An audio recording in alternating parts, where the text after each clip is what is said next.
theory. Come on.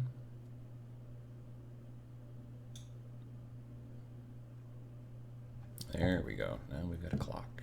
Now we just wait for this preview. Okay. And cool. And cool.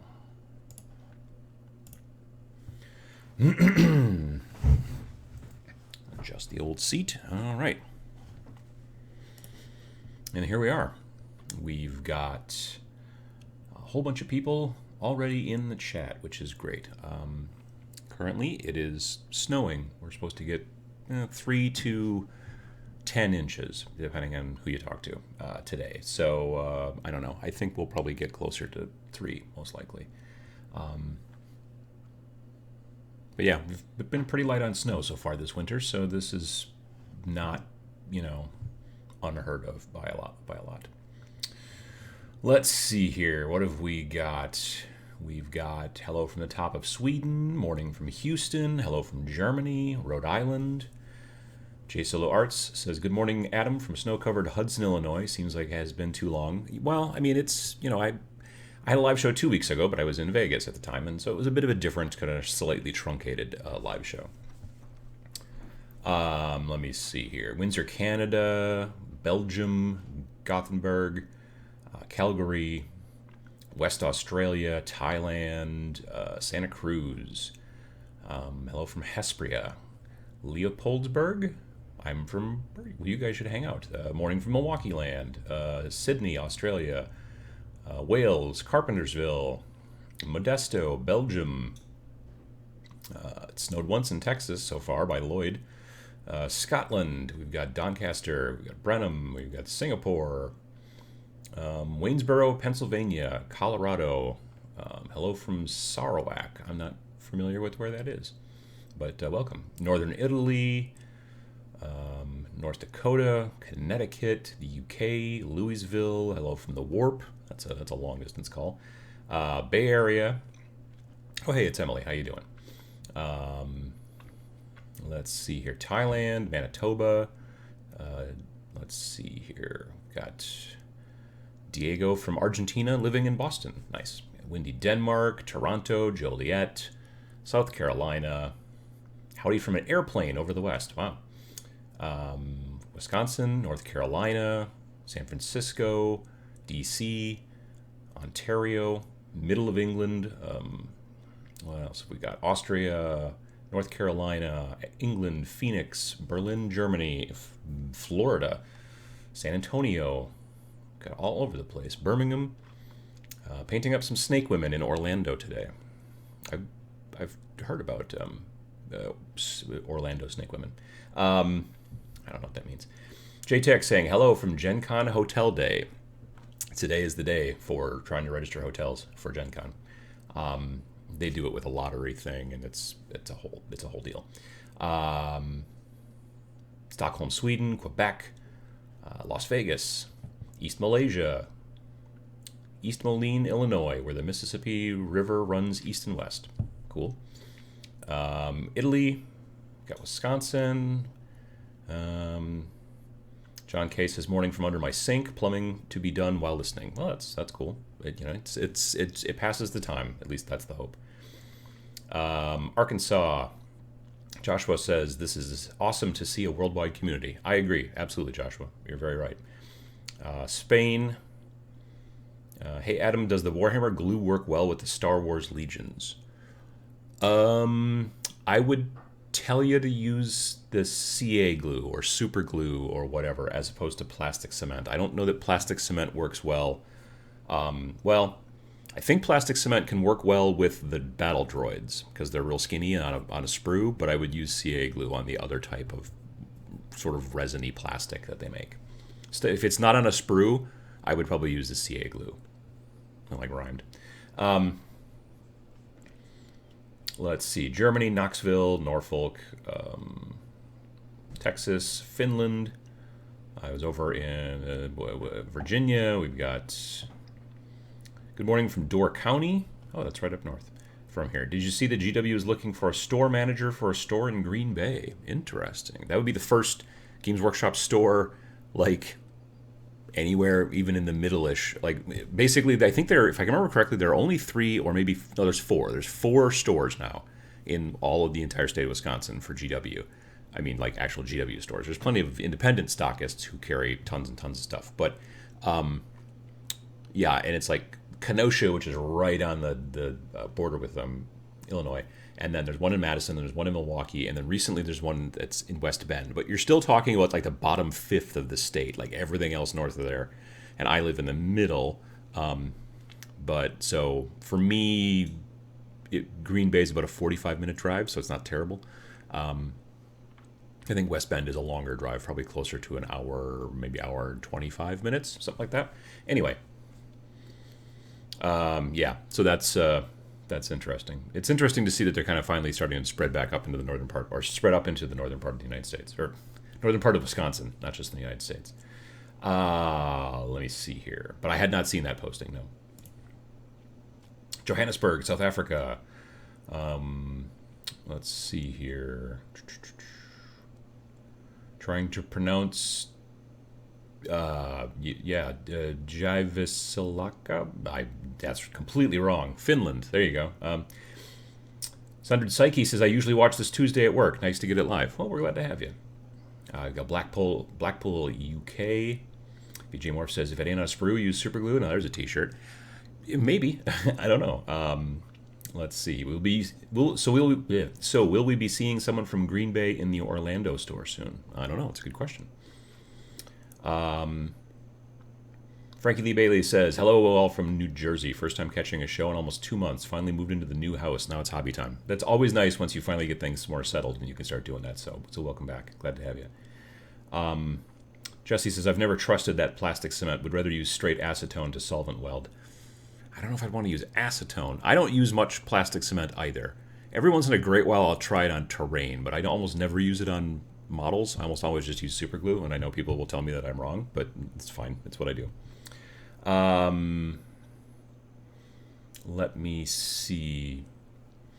There's plenty of local game stores in Bangkok, maybe 20 in one city. We have plenty of local game stores. Like here in town, we've got 2, and they both carry Games Workshop stuff. But actual Games Workshop GW, branded stores, or Warhammer stores is now they're being called. We've only got like 4 in the state. But if you go within within 100 miles of where I live currently, there are about 50 stores. We did the research when we were first setting up the Game 4 app, and we were kind of doing some market research, and that's not the norm within the United States, but Midwest is kind of tabletop gaming heavy, so yeah. Let's see. Gary says, my closest game shop is 2.5 hours away. Yeah, that's kind of a bummer, Leet Sarge says, based up 15 Skitarii yesterday. Good for you. Basing is important. I know a lot of people skip it sometimes or push it off, but I think basing is super important. Let's see here. Morning greetings from Burlington, VT. Shout out to any quarterstaff players / employees. Good morning from South Jersey. Welcome back, Uncle Adam. Well, thanks for having me.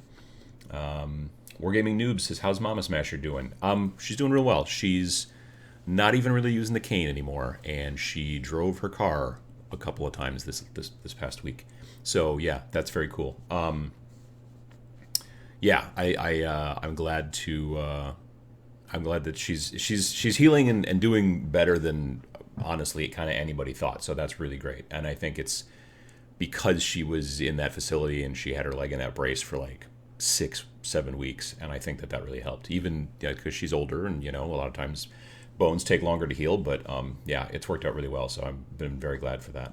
Had my first game of Age of Sigmar last week, playing in a Path of Glory campaign with Slaves of Darkness. Nice. Let's see here. I'm surprised since I moved to Grenoble, not that big of a city, that we have an official GW shop. Well, if Grenoble is in the UK, you guys have a lot of official GW shops, if I know, from what I've seen. John J says, Miniac is hanging out at the Source in Minneapolis today.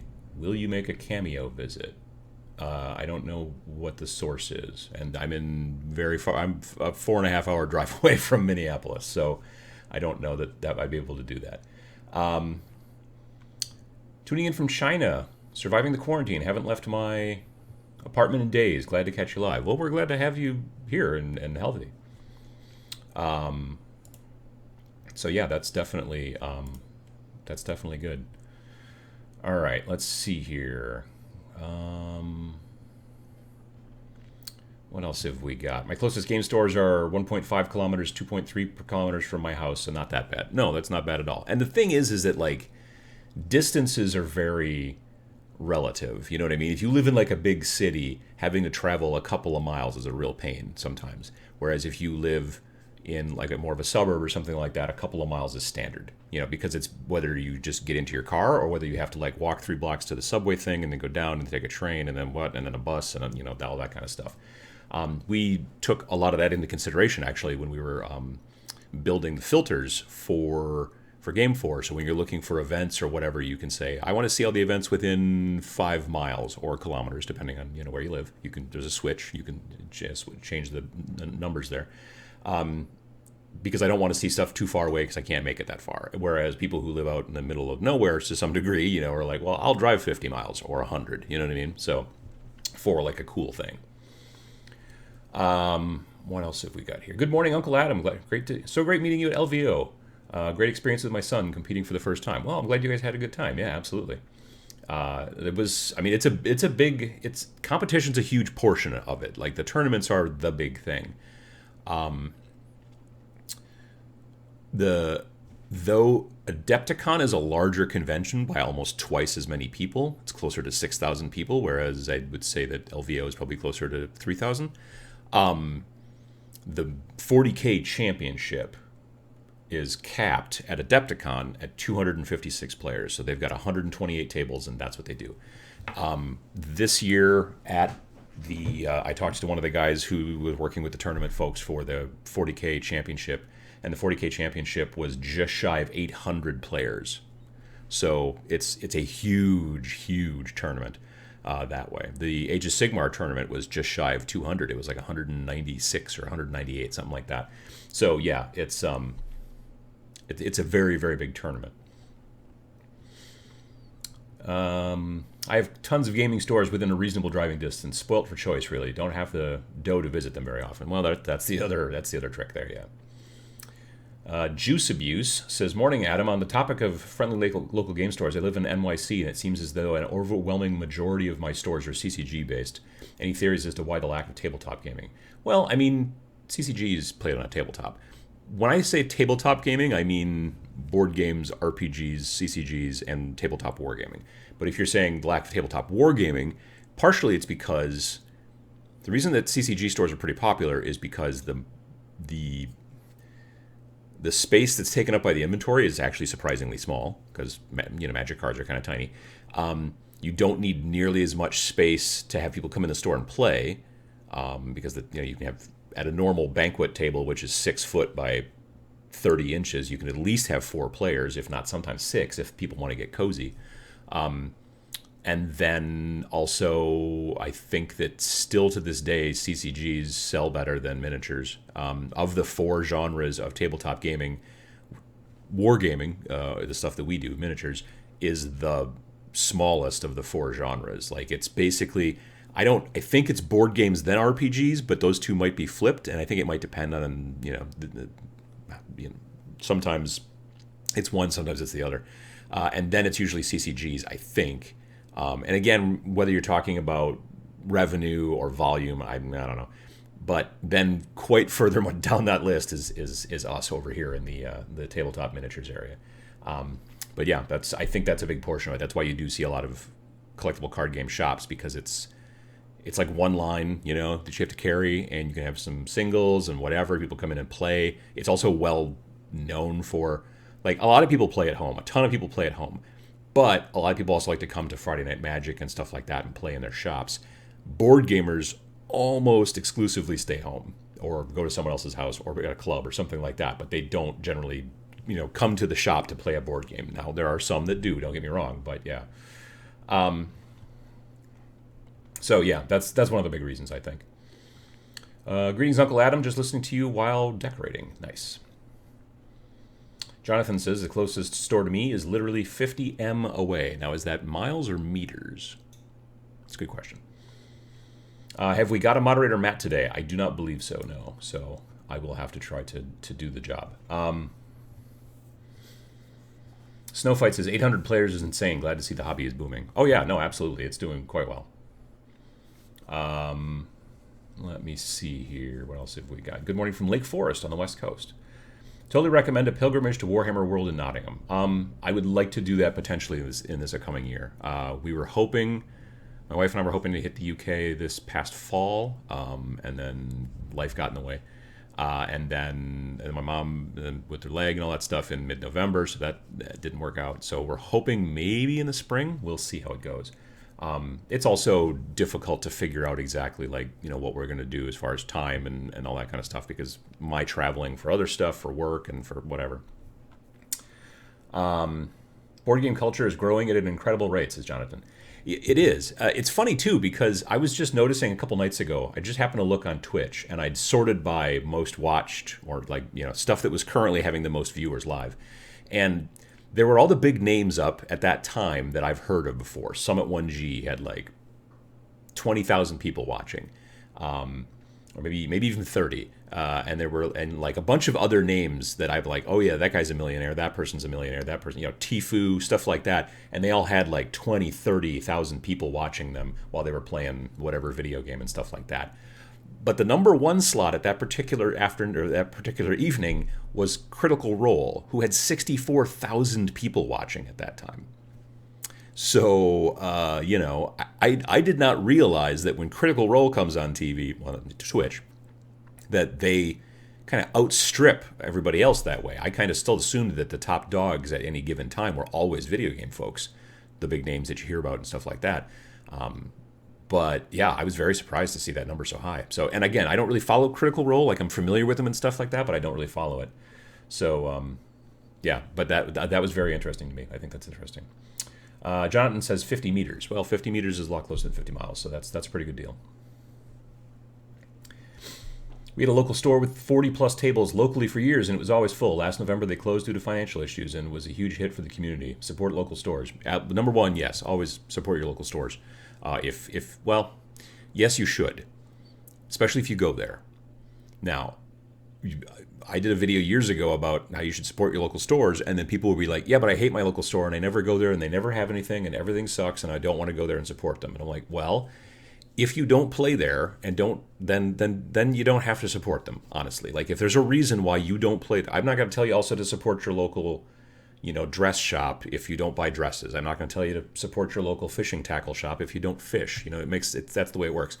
But if you go to a shop and you play there, then you need to buy stuff there. It's just the way it works.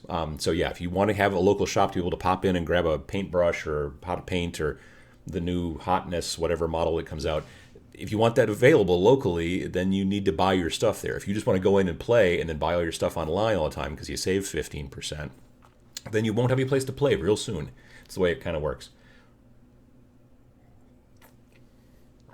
Gaddis Gaming says, hello, Gaddis Gaming. I was talking to someone the other day about them buying board games just for the miniatures, or they buy 2 copies of a board game, play one, and then strip the other one for the miniatures. A lot of board games have got miniatures these days. A lot. Andrew Jarvis says, Uncle Adam, do you still see quite a bit of Underworlds play at the local game store? Yeah, my local game store, I do see a decent amount of Underworlds. Right now, there's a surprising resurgence of X-Wing at my local shop, but then there's also a lot of Age of Sigmar right now, too. There's some 40K as well, and I go there to play Kill Team and that kind of stuff. But yeah, it's been doing decent for that. Michael Strange says, I'm taking a trip to Poland soon. Anyone know of a must-see friendly local game store in Warsaw? If you have the ability to take the Game4 app along with you, you'll be able to find all the local stores near you. There are 6,700, which is 6,700 local stores in our database worldwide. So if you go to Warsaw, you should be able to find what's closest to you. Or if you travel anywhere, you can always find the game shop that's closest to you. So... The Webway Workshop says the FLGS near my store has a dedicated board game area in the store. From what I hear, it's pretty popular. They let you rent the games too if you don't own them. That is a different story in some situations. If the place has a rental, like where you can, like where they have a library of games, those can be very popular. You're right. But game stores that don't do that don't see a lot of board gamers coming in to bring in the games that they already own, sit down and play them. Unless maybe they're trying to meet new people and they don't want weirdos coming over to their house that they don't know. That happens to some degree.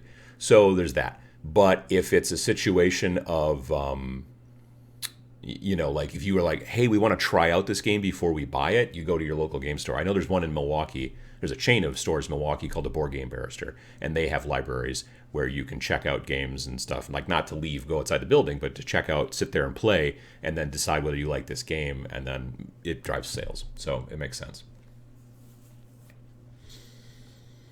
John Ashley Smith is working on Gaslands vehicles. 3 more cars and a motorcycle. Going to be sick.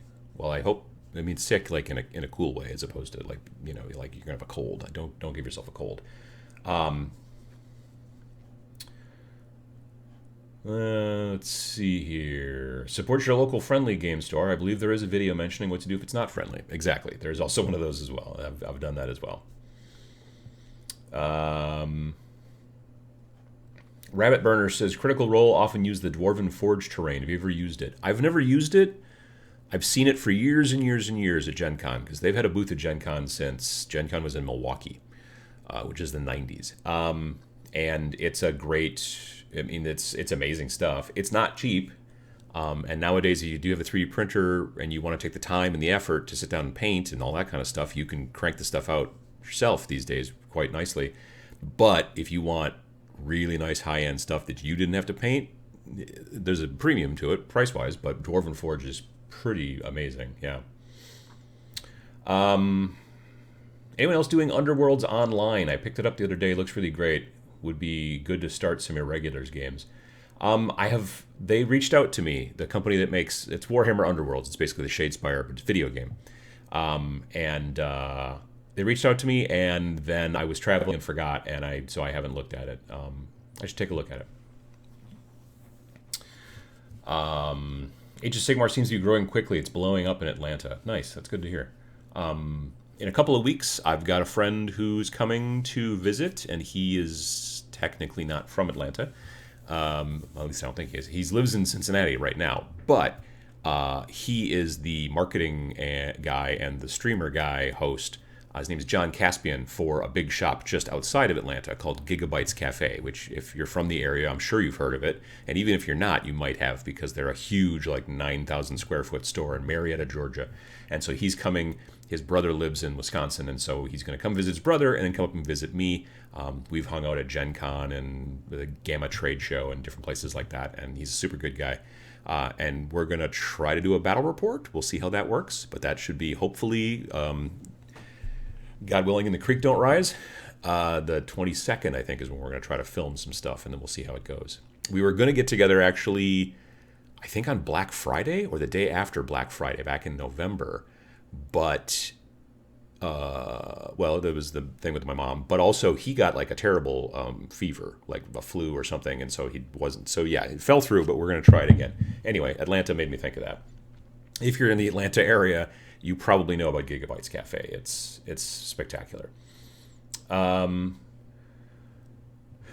Let's see here. Travis Becker says, it's funny to see people not understanding role-playing on YouTube. I LARPed in the 80s and was called a weirdo, but the same people now have kids that cosplay, and it's A-okay. Yeah, it's just a kind of an interesting thing where, like, RPGs and stuff like that used to be, because I RPG'd. I didn't LARP. Tabletop role played, like in the 5th grade, and then I did again a little bit in college. In the early 90s, we played Rollmaster, which is it's a lot of charts, very hardcore, kind of that way. Anyway, but it has become quite popular now, so that's really great. Darren says, I've been playing Warhammer Underworld online. Good stuff. Sadly, the rules are not Beastgrave, which throws me off. I guess I hadn't realized that. That kind of makes sense, I guess, yeah. Rabbit Burner says, I've got a lot of Dwarven Forge. It's totally amazing. Highly recommend it, but it's expensive. Got a bunch of pictures and videos on my Instagram. Nice.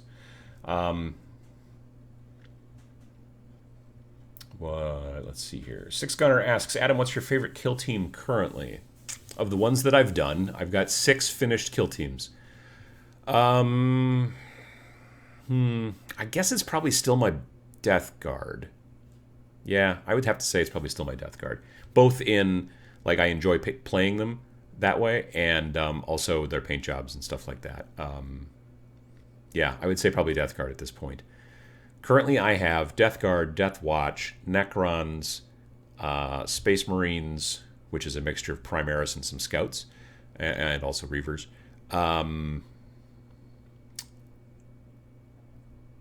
Imperial Guard. Oh, and Chaos. Yeah, they're basically just pulled from my regular Chaos 40k army. But yeah, on my bench right now, I have Tyranids, which are built, based, and primed. I have a team of Admech, which are built, but I don't think they're based and they're not primed. And I have a team of Tau, who are built but not based and not primed. And then I think after that, I'm going to try some more, maybe some straight Primaris and Reavers and no Scouts this time. And then I also think I'm going to try some Orcs, which I've never done Orcs before, so that'll be a lot of fun.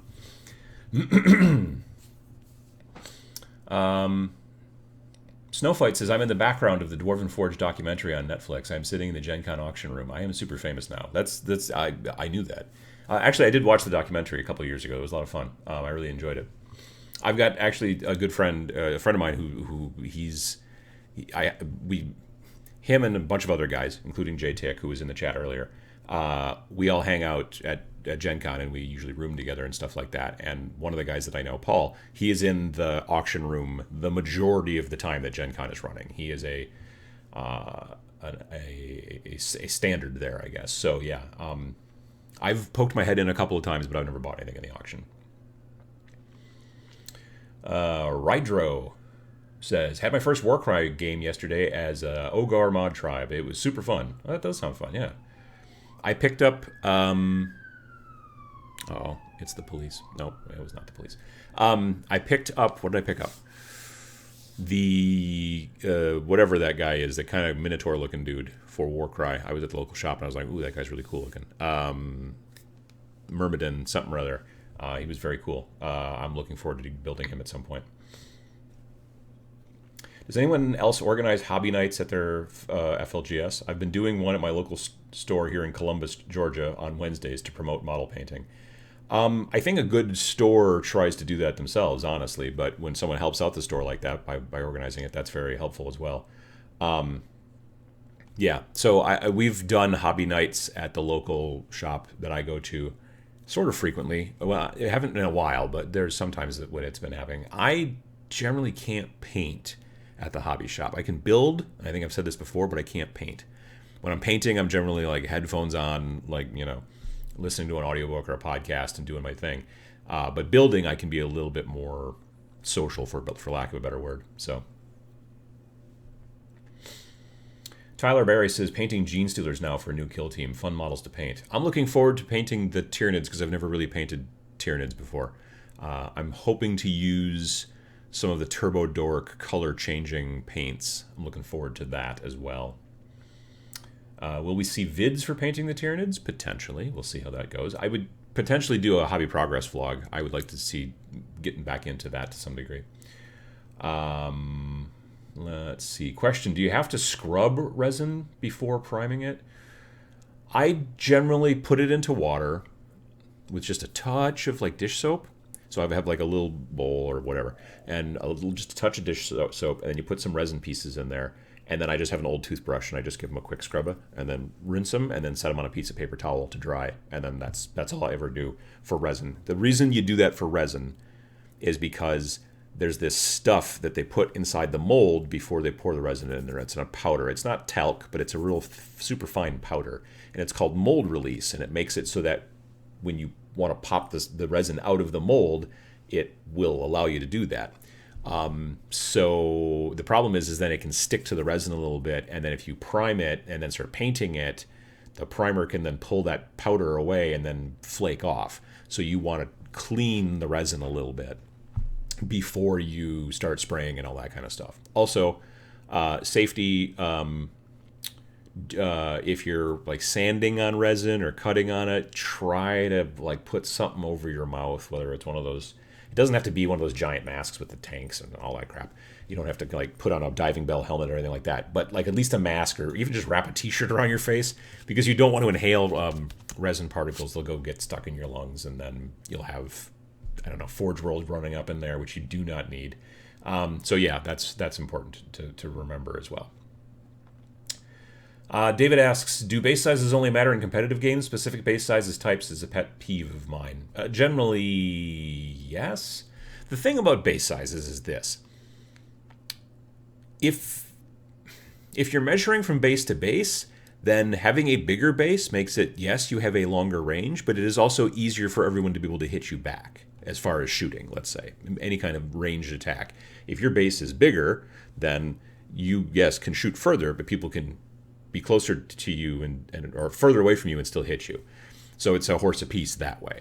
That being said, the base thing becomes usually in melee combat when you are trying to get a whole bunch of dudes to surround somebody. If their bases are all smaller, you can get more dudes in there. Whereas if their bases are very huge, you can get fewer dudes in there. So again, it is mainly amongst your friends, maybe what, like if you're walking around and all of your orcs have, 130 millimeter bases because you want to do a lot of fancy shenanigans, you can do that, but your friends will probably be like, that's weird. And also you'll only be able to fit like 2 guys on any particular attacker, which for orcs you want more, but if you've based all your people standing on 1 foot on a penny so that you can get more of them tight,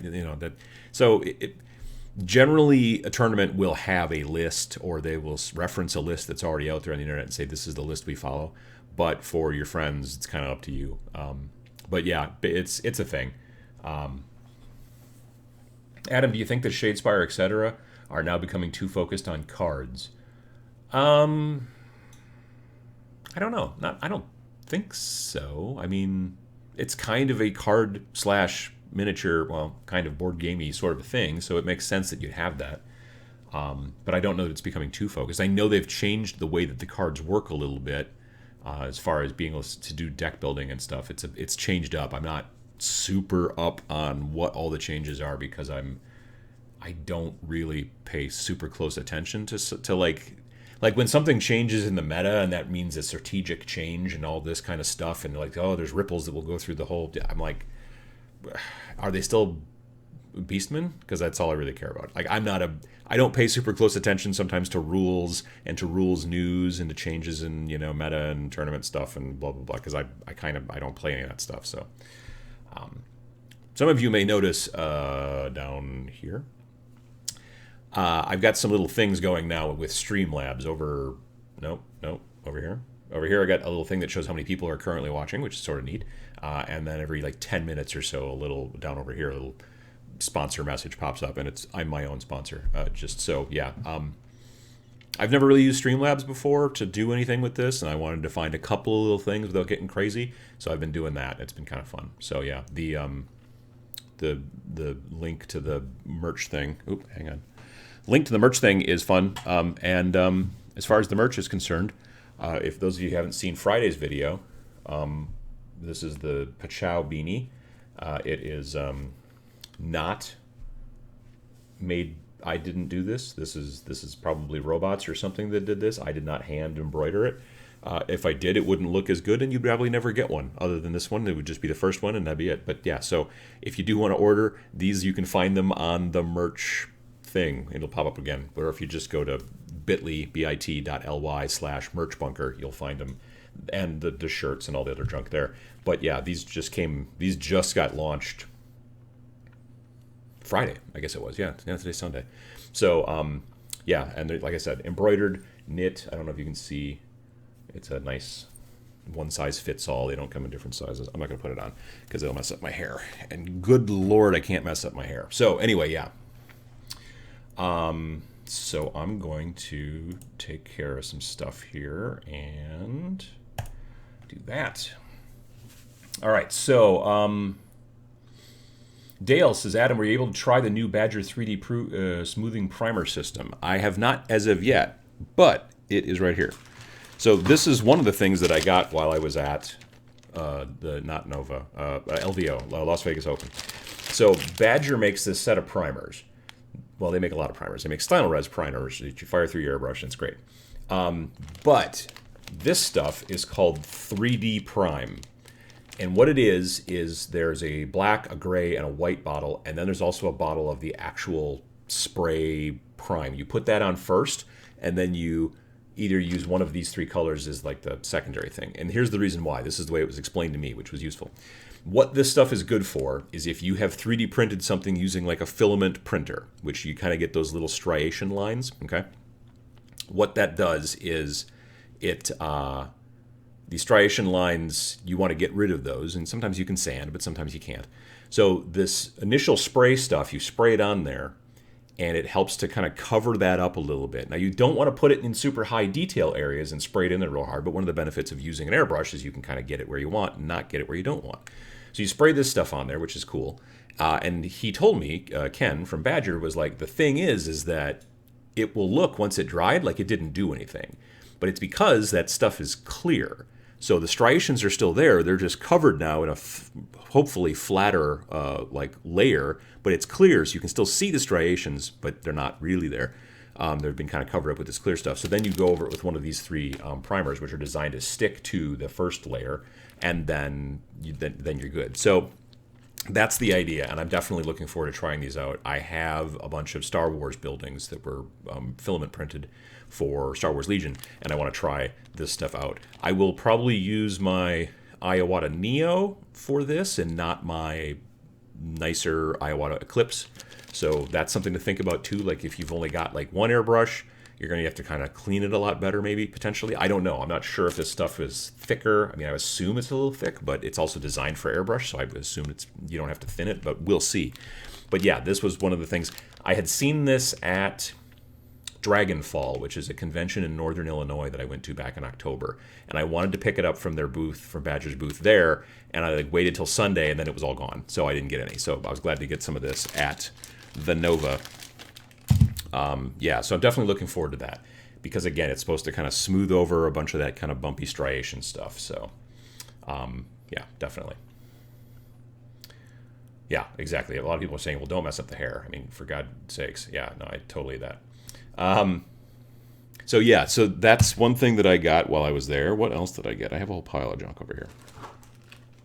Oh, this is from a company called Victoria Miniatures. They didn't have a booth at LVO, but a American company that carries their stuff called Trenchworks did. So Victoria Miniatures, they make a lot of really cool miniatures, which I always thought were metal, as it turns out they're resin, which I think is kind of cool. I like resin a little bit better than metal in some situations.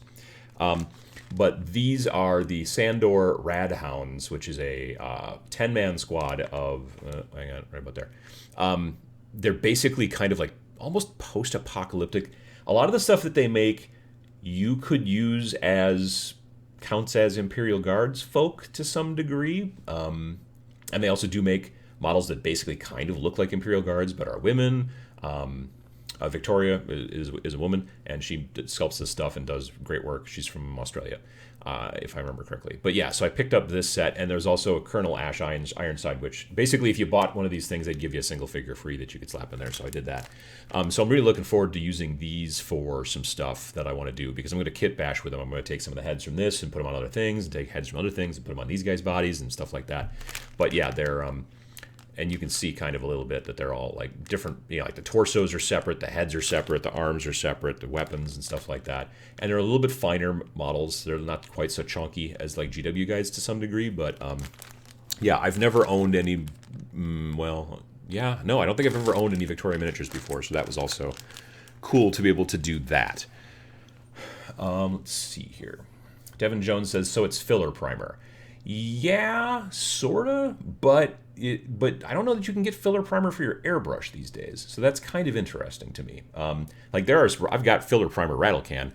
The problem is then you can't control it very easily. Like if you are trying to get it into the flat areas of your Star Wars Tatooine building, but you're trying to not get it into the other parts, like the cracks and crevices, you're trying not to fill in because they're supposed to be there to make it look like the Adobe's all broken or whatever.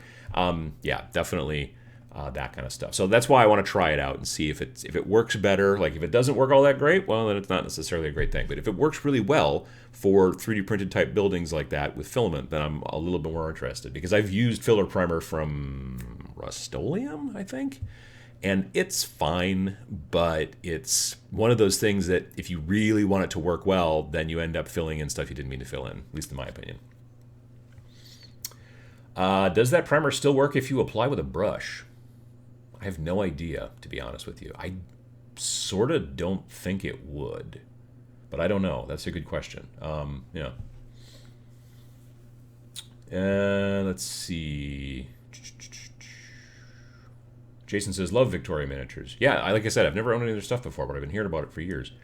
Brent says, nice way to start my Sunday paint. Doing a radioactive NIDS color scheme. The primer was white. My base color is moot green. Looking for some highlight colors. Oh, yeah. No, that's not bad. Let's see here. Was there any Necromunda at LVO? I think so. Yes. Yes, I think so. I think it was up on the 26th floor, which is where, if you watched the video 2 weeks ago where I walked around, I didn't go up there because I would have had to go into an elevator and go up 26 floors, and then it's a whole thing. Yeah. Tyler Barry says, Victoria Miniatures raised over $25,000 for the Australian bushfire relief by selling one of her models and donated it the proceeds. Yeah, no, I saw that. They were selling it was like a tank or something, wasn't it? Yeah. No, that was really cool. Redscope says, Victoria models are amazing, but you need to watch out with the tax and shipping as they are based in Australia. Probably one of the reasons why I maybe haven't bought from them before, but the fact that like Trenchworks was selling the stuff at the convention, that was very cool. So, let's see here. What else? So I also picked up, I did go to the GW booth, and I bought a bunch of stuff that's technically Forge World, I guess. But the question about Necromunda reminded me. So, I mean, yeah, so this is, let's see, Delac head upgrade set. Yep. This is the Delac head upgrade set. And so there's a bunch of different heads in there, and it's, again, resin, so, that's fine. So I picked that up. I picked up the Goliath head upgrade set 1, which is to say that there must be a then 2 as well. And again, you've got a bunch of heads. I picked up the Cawdor head upgrade set, which does not have a number, so I'm assuming there's just the 1. And again, more heads. I've been really enjoying doing conversions and kit bashes like I've been talking about lately, and for me, a lot of times it starts with like, well, I'm going to swap this head out and make it look different, so there's that. And then I also picked up the Van Saar weapons set 2. So the Van Saar in Necromunda are probably the more technologically advanced, so their weapons are very interesting looking and like almost a little Tau-ish sometimes, but they're very sci-fi looking weapons, and so I can use those again also in a lot of other projects that I'm working on. I don't really play Necromunda, but I buy most of the models that come out for it because I love using them for other stuff like Star Breach and Zone Raider and stuff like that. And then lastly, I picked up Ammo Jack and Dome Runner, which are just interesting models that I'll try to, again, probably do some kit bashing and some stuff with. These are fine. I don't know. I'm a little bit less... Nope. Moving the finger. Wrong way. That way. This guy I'm not as impressed with as far as the sculpt is concerned. Like, just the pose doesn't look right. This guy's kind of cool and dynamic, but, yeah, So... yeah, that was... I normally don't buy stuff from GW at conventions because you can get it generally anywhere else, and they don't like ever mark stuff down, particularly at conventions. But that stuff being Forge World and not just available in your general stores is kind of difficult. It's difficult to find, so I picked it up there. Also, sometimes they come out with like a special model you can only get at conventions. Like they've got a Space Marine Lieutenant that you can usually only get at conventions, which I picked up. I was going to pick it up at Adepticon 2019, but the line was crazy long, and I was like, nah. But then at Gen Con, they had the same model, and for whatever reason, Gen Con, 70,000 people, but the line was way shorter. So I just kind of stood in line and did some, Instagram and stuff like that, and posted a bunch of pictures I've been taking during Gen Con, and then got up to the line and I bought the model, and he's in the basement somewhere. Yeah, I think that was all of that stuff. I also picked up Green Stuff World makes these little rollers, and they're acrylic, and they have texture on them, which you can't really barely see here. But this one is called Small Dutch Bricks. So what you do is you put a layer of green stuff maybe on the base that you're working on, and then you roll this across it, and then it makes it look like bricks, and you don't have to like do bricks, and then you put your model on there and you go to town from there. So yeah, that's been kind of cool. And those are also, again, because it's like a Spanish company and it's kind of hard to find them sometimes at conventions or at stores and stuff like that. I picked those up. It's a convention thing. A lot of times I generally don't buy stuff that I can just get at my local store. It's when you find interesting and kind of weird stuff. That's kind of what's cool, I think. Let me see here. Hey, Matt Sears is here. How you doing, moderator Matt? John Ashley Smith says, "Oh man, I didn't know about those upgrade packs. Cool. Yeah, I'd never seen them before either. So just having a big table there, that was cool." Matthew says, "You see the new Star Breach Kickstarter? Your video on them led me back to it." I have seen it, and I know that it did real well for them. I did not get the Star Breach Kickstarter version of the book. Previous to that, they did it wasn't Kickstarter. They did it like on their own website. It was like a pre-sale kind of a thing, which they were sort of calling like Kickstarter Lite or something like that. But so they had a hardcover book that they sold at that time. So I did get that, and then the softcover is through the Kickstarter and stuff, and it's working out real well. For those of you that are interested, Star Breach is a cool sci-fi skirmish game. Doesn't have a ton of story to it, but you can use a lot of different types of models you probably already have. And the coolest thing, in my opinion, about it is that the PDF is free. There's like, it's light in art, but it's got all the rules and stuff like that, and it's a free PDF, and they're always going to have a free PDF. And then they have like a $10 PDF, which has got more features, kind of like clickable, like a table of contents and stuff like that, and way more art and stuff like that. And then of course they've got the books that they also sell if you're into like hardcover or hard copy. I mean, so anyway, yeah. It's something to check out. Just do a Google search for Star Breach, and you should find it. JP Got Rockets says, "I don't know what this show has turned into lately. Uncle Adam talking about swapping heads, taking off arms, adding legs to things. Next thing you know, he'll be talking about building a centipede." It's not quite the same thing, but it's not a half bad idea. I kind of see where you're going with that. Are you not doing a booty video this year? Kind of doing it right now, I guess. The full-blown like regular Friday video where I talk about stuff that I brought back from conventions is, yeah, that's why I like to do these, because I can answer questions about the things I'm talking about and whatnot. So it seems like it's a good idea. Plus, I did not have a great subject idea for this live show. I have to some degree painted myself into a corner in that every one of these live shows I kind of need to have a subject. And because I don't particularly talk about like news, gaming news, then I've got to come up with stuff. So frequently on Saturday night, I'm like, what the heck am I going to talk about tomorrow? So it was like, well, I'll talk about this stuff because that's easy. But there are other times where I'm kind of struggling, I'm not going to lie. And a lot of people who just sit down and talk and answer questions like I'm doing, you don't need a subject. But I've done it that way, and so here I am. Oops.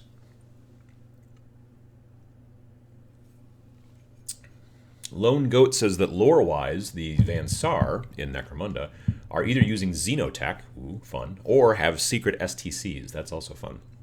The other thing that's cool about Van Saar that I think is neat is that they're all old. Like, the Van Saars are all like, if you look at them, like at least in the artwork and the modelings that they have in the box, they all look like they're in their 70s.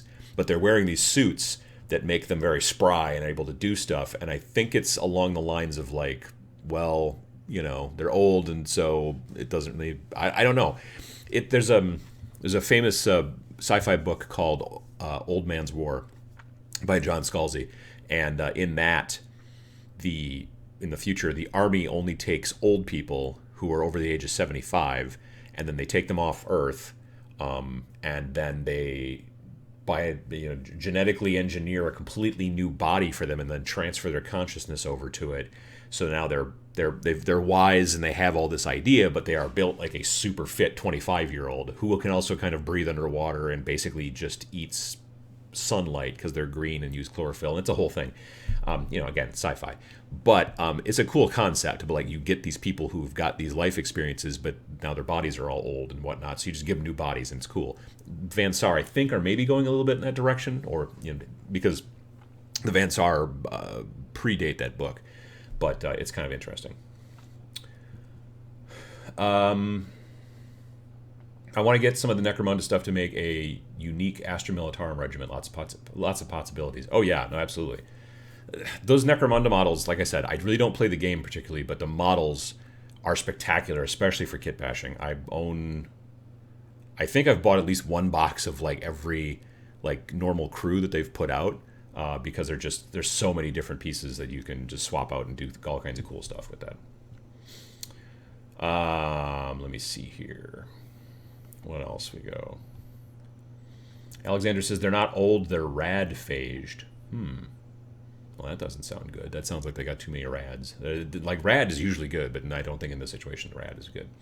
But they do. They look old. Maybe they're not old. They just are ravaged by radiation, which was also, not great. I'm looking to transport my army, but I'm not big on the orc truck. Thinking of getting a Genestealer Cult's Goliath and swapping the crew heads. I thought you meant like you needed a case to carry your models in. You're talking about, I want to get my orcs from point A to point B across the board. Got it. Yeah, the Goliath, that truck is cool looking. But the thing that's cool about orcs is you can just take any vehicle and then just orcify it, and then it's a looted whatever. You know what I mean? So yeah, I think a looted Genestealer Cult's Goliath would be super cool looking. I think you could do some really cool stuff about that. Brian Griffith says the Van Saar STC machine leaks radiation, have bad chemicals, so while they have very good guns, the suits are keeping them alive. Yeah, I knew that the suits were keeping them alive, because a lot of them also have, if you're looking at the models, they have like a hole in the back of their head that like a hose goes into that probably does some cool stuff there. But usually if you have to put a hole in your back of your head, things are not going well. So when all else fails, you can always do the Uncle Adam Answers Your Questions episode, but that is a jump the shark sort of thing. Well, yeah, to some degree, that's true. I see. So the Van Saar STC is leaking radiation, so their hivers are all sickly and aging faster. Got it. So it's not that they are actually old; they just look old because it's the radiation. Gotcha.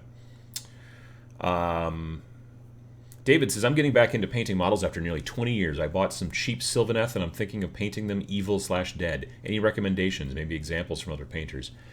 With Sylvaneth, if you want to make them look kind of evil and dead, I would tell you the easiest way is to start by priming them either black or super, super dark gray, and then just start doing a bunch of dry brushing with light grays, and then move all the way up to white at the highest points of the trees, maybe, or the branches, and you could get some really cool looking, almost like dead trees. If there's any leaves on them and stuff like that, either paint them brown, or you could even use a hobby knife before you paint them and try to cut off leaves and stuff like that.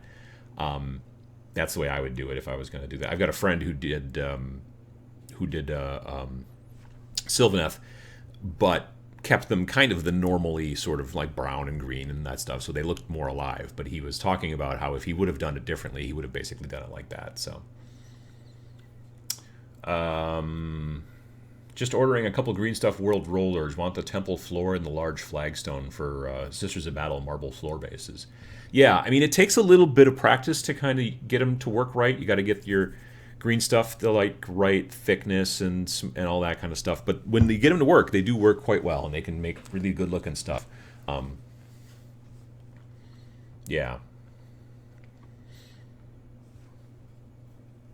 Just sold my Halo Fleet battles, and I never ship things, so I didn't realize shipping was going to be such a killer. I'm thankful it's going to find a new home with someone who actually has people to play. Yeah, that's true. That is nice. But yeah, shipping these days, especially because they raised rates again here in the United States, it has been a pain. So one of the reasons why I'm not super into the idea of making products that I need to ship, myself directly, like the t-shirts and the hat and all that kind of stuff, those are being shipped and produced by a company called Teespring that works quite well and does good work. But the benefit, one of the big reasons I wanted to go with Teespring was because A, their prices were very reasonable and their quality was still good, but also they have a facility in the EU. So like, if I have a product, whatever, let's say I get something made, it's more difficult for me to ship it. It's more expensive specifically for me to ship it to people overseas, and that's a problem. But with Teespring, when you are overseas and you're like, hey, I want to order this thing, then Teespring is supposed to figure out, oh, you're in England? Okay, well, we'll ship it from, I think, Lithuania, or I'm not exactly sure where the facility is, but somewhere in the EU. Lithuania might be Printful. Anyway, and then it's cheaper to ship. Also, frequently quicker. Like, we use Teespring as well for the Game 4 podcast that I do over on the Game 4 YouTube channel. We do it every 2 weeks. And if we read your question on air, then you get a limited edition T-shirt that says, Matt and Adam read my question on the Game 4 podcast, and all I got was this lousy T-shirt. And anyway, a viewer from Germany, we read their question, and then he sent us his information, the address, and the size, and all that stuff, and we shipped it, and we said, okay, cool, produce, and like he got it like the next day. It was crazy fast. So, or maybe it was 2 days, but it was pretty quick. So anyway, that's how that works. But yeah, if I have to like ship a product overseas, it's going to cost a lot more, unfortunately, and that's just the government or the post office or something. I don't know. Let me see here. Jonathan says you can use air dry clay with those rollers as well. Oh, that's a good point. Yeah, you could use like Fimo or Milliput, something like that. That's a good point. Llama Juice says it's Sam Lenz did a Tree Lord Ancient that might have that Evil Dead look for you. That's a very good point as well. If you go back to the last set, I think it was the last set of videos that Sam did on the channel, it was this kind of modified Tree Lord Ancient who had a lot of skulls, and yeah, so that's a good place to kind of see how he did some of that stuff as well. Sam and I, for those of you who follow me on Instagram and let's say Facebook, Sam and I shot yesterday. Actually, we shot 4 videos. 3 of them were tutorials, and 1 was a video of him and me talking about paint, just kind of rambling, frankly, about paint for I don't know, 15 minutes.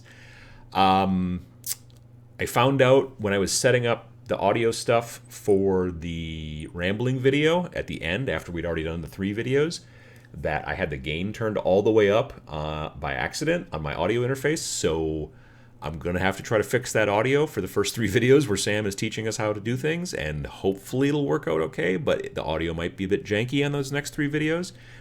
The video where he and I were talking to each other, I had fixed the gain at that point, so we'll see.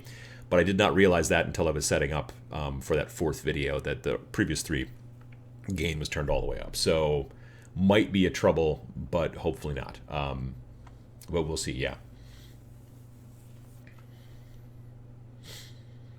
Let me see here. JP Got Rocket says, news, I just put the raw footage for my first hobby video in the can.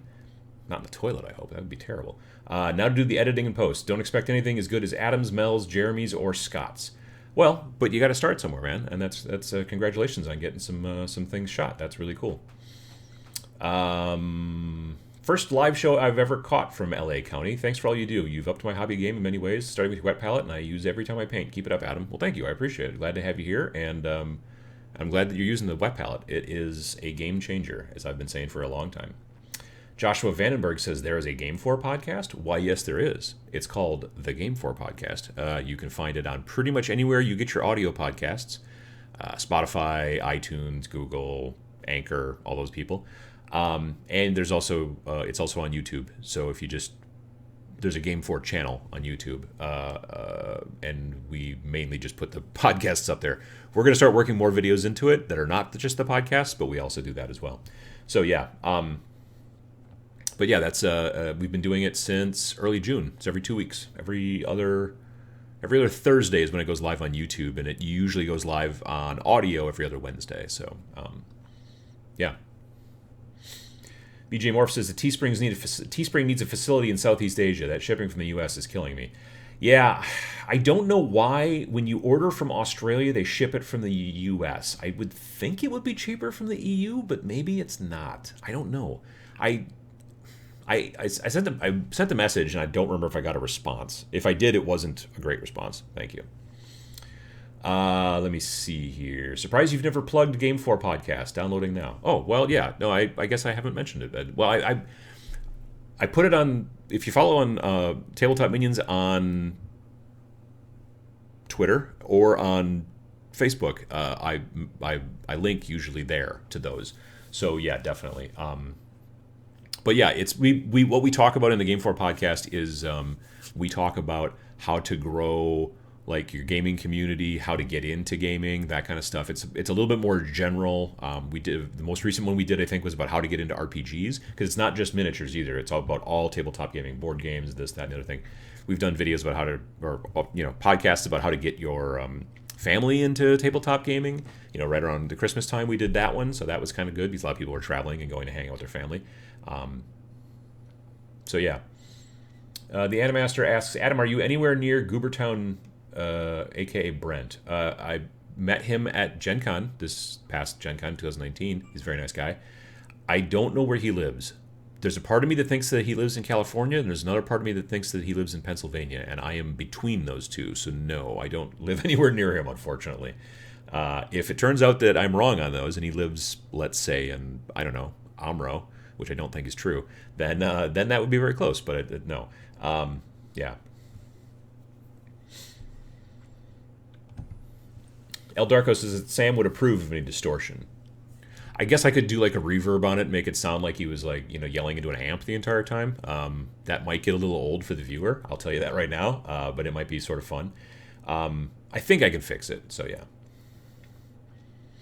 David Moffat says that making hobby videos is like painting. You got to learn by doing, and your first ones may not be that great. Oh, absolutely. Just spoiler alert, my first bat rep, not the one with moderator Matt, that one actually turned out pretty well. That went pretty well. But my first regular bat rep that we did, it was a couple days after Christmas. My friend Josh and I from Warstein Studios. You follow him on Instagram, Warstein Studios. It's like a stein of beer, but it's for war, like punching.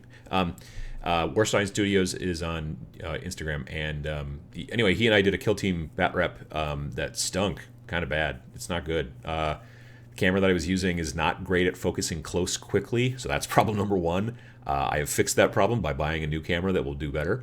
There was a bunch of different issues. I'm still going to edit it, put it up eventually, soonish.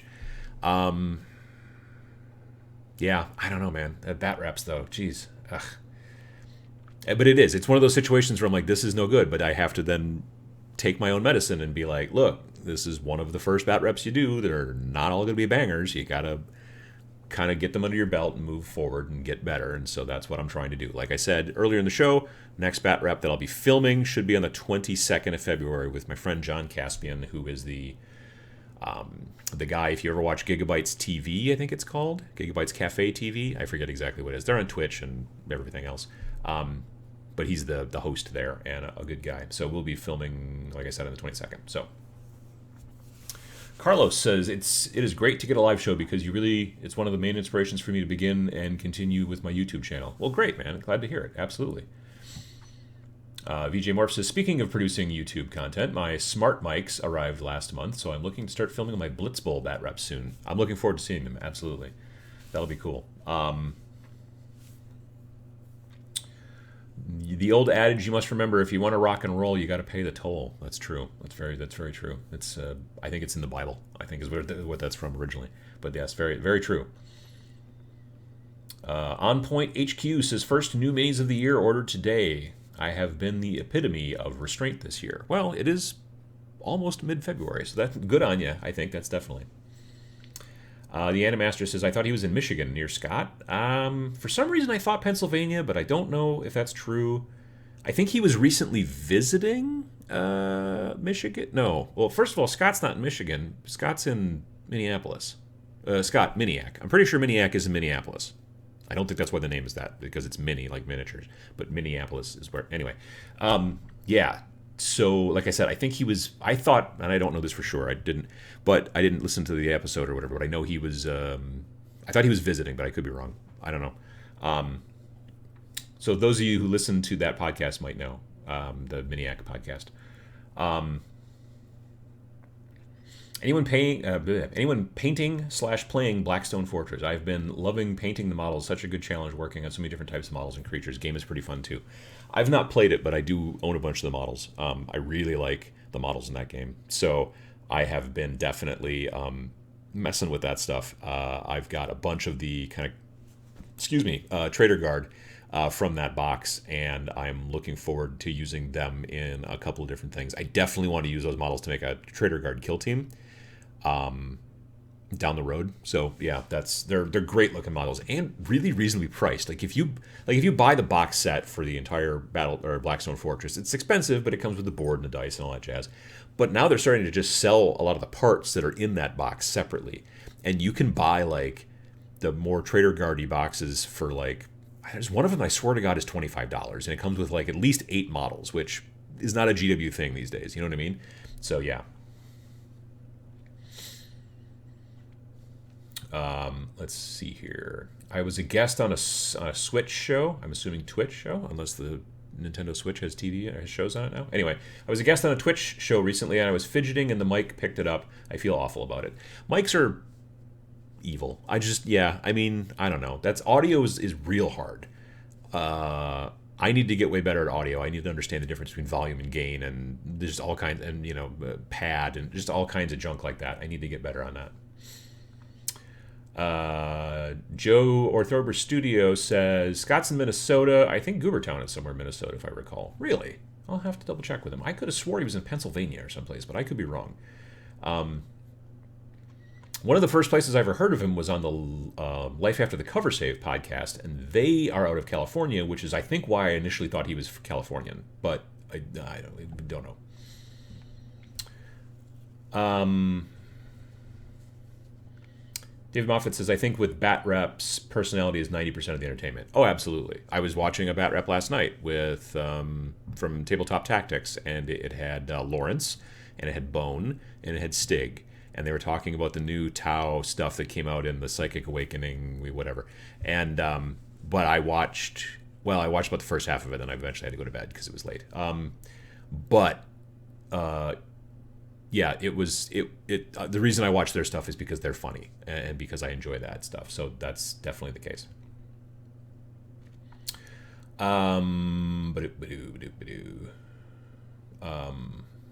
VJ Morph says, yes, Scott is in Minnesota. Yeah, he's kind of near the Minneapolis area. I'm hoping what's his name? I hope Goobertown. I hope he comes to Adepticon this year. I don't know if I've heard that he is or not, but yeah. Mr. Laser, good seeing you again at LVO. Always awesome when your favorite uncle comes around. That reminds me I should get back to what I'm talking about here, which is the stuff that I got from the folks from LVO, and something I got was from Mr. Laser. So if you play Warcry, this is a thing that will be interesting to you. When you play Warcry, you roll the dice, and then you're looking for doubles, triples, and quadruples. Yeah. And then you sort of set them aside, and then you can use them to spend on stuff that you can do. And they make this cool tray that's made out of acrylic, laser cut acrylic, and you can put your doubles, your singles, your doubles, your triples, and your quads in these little, and it's like, it's a tray, so it's like they'll sit in there. And not only that, and I don't know if you can see this, but right across the top here, do I have a card? How did I don't have a card of any kind here? Well, here. Nope, that's too thick. That won't work. Well, anyway, my point is that here's an envelope. I think that'll work. Oh, wait. Oh, that's what I want. There's a little slot right here.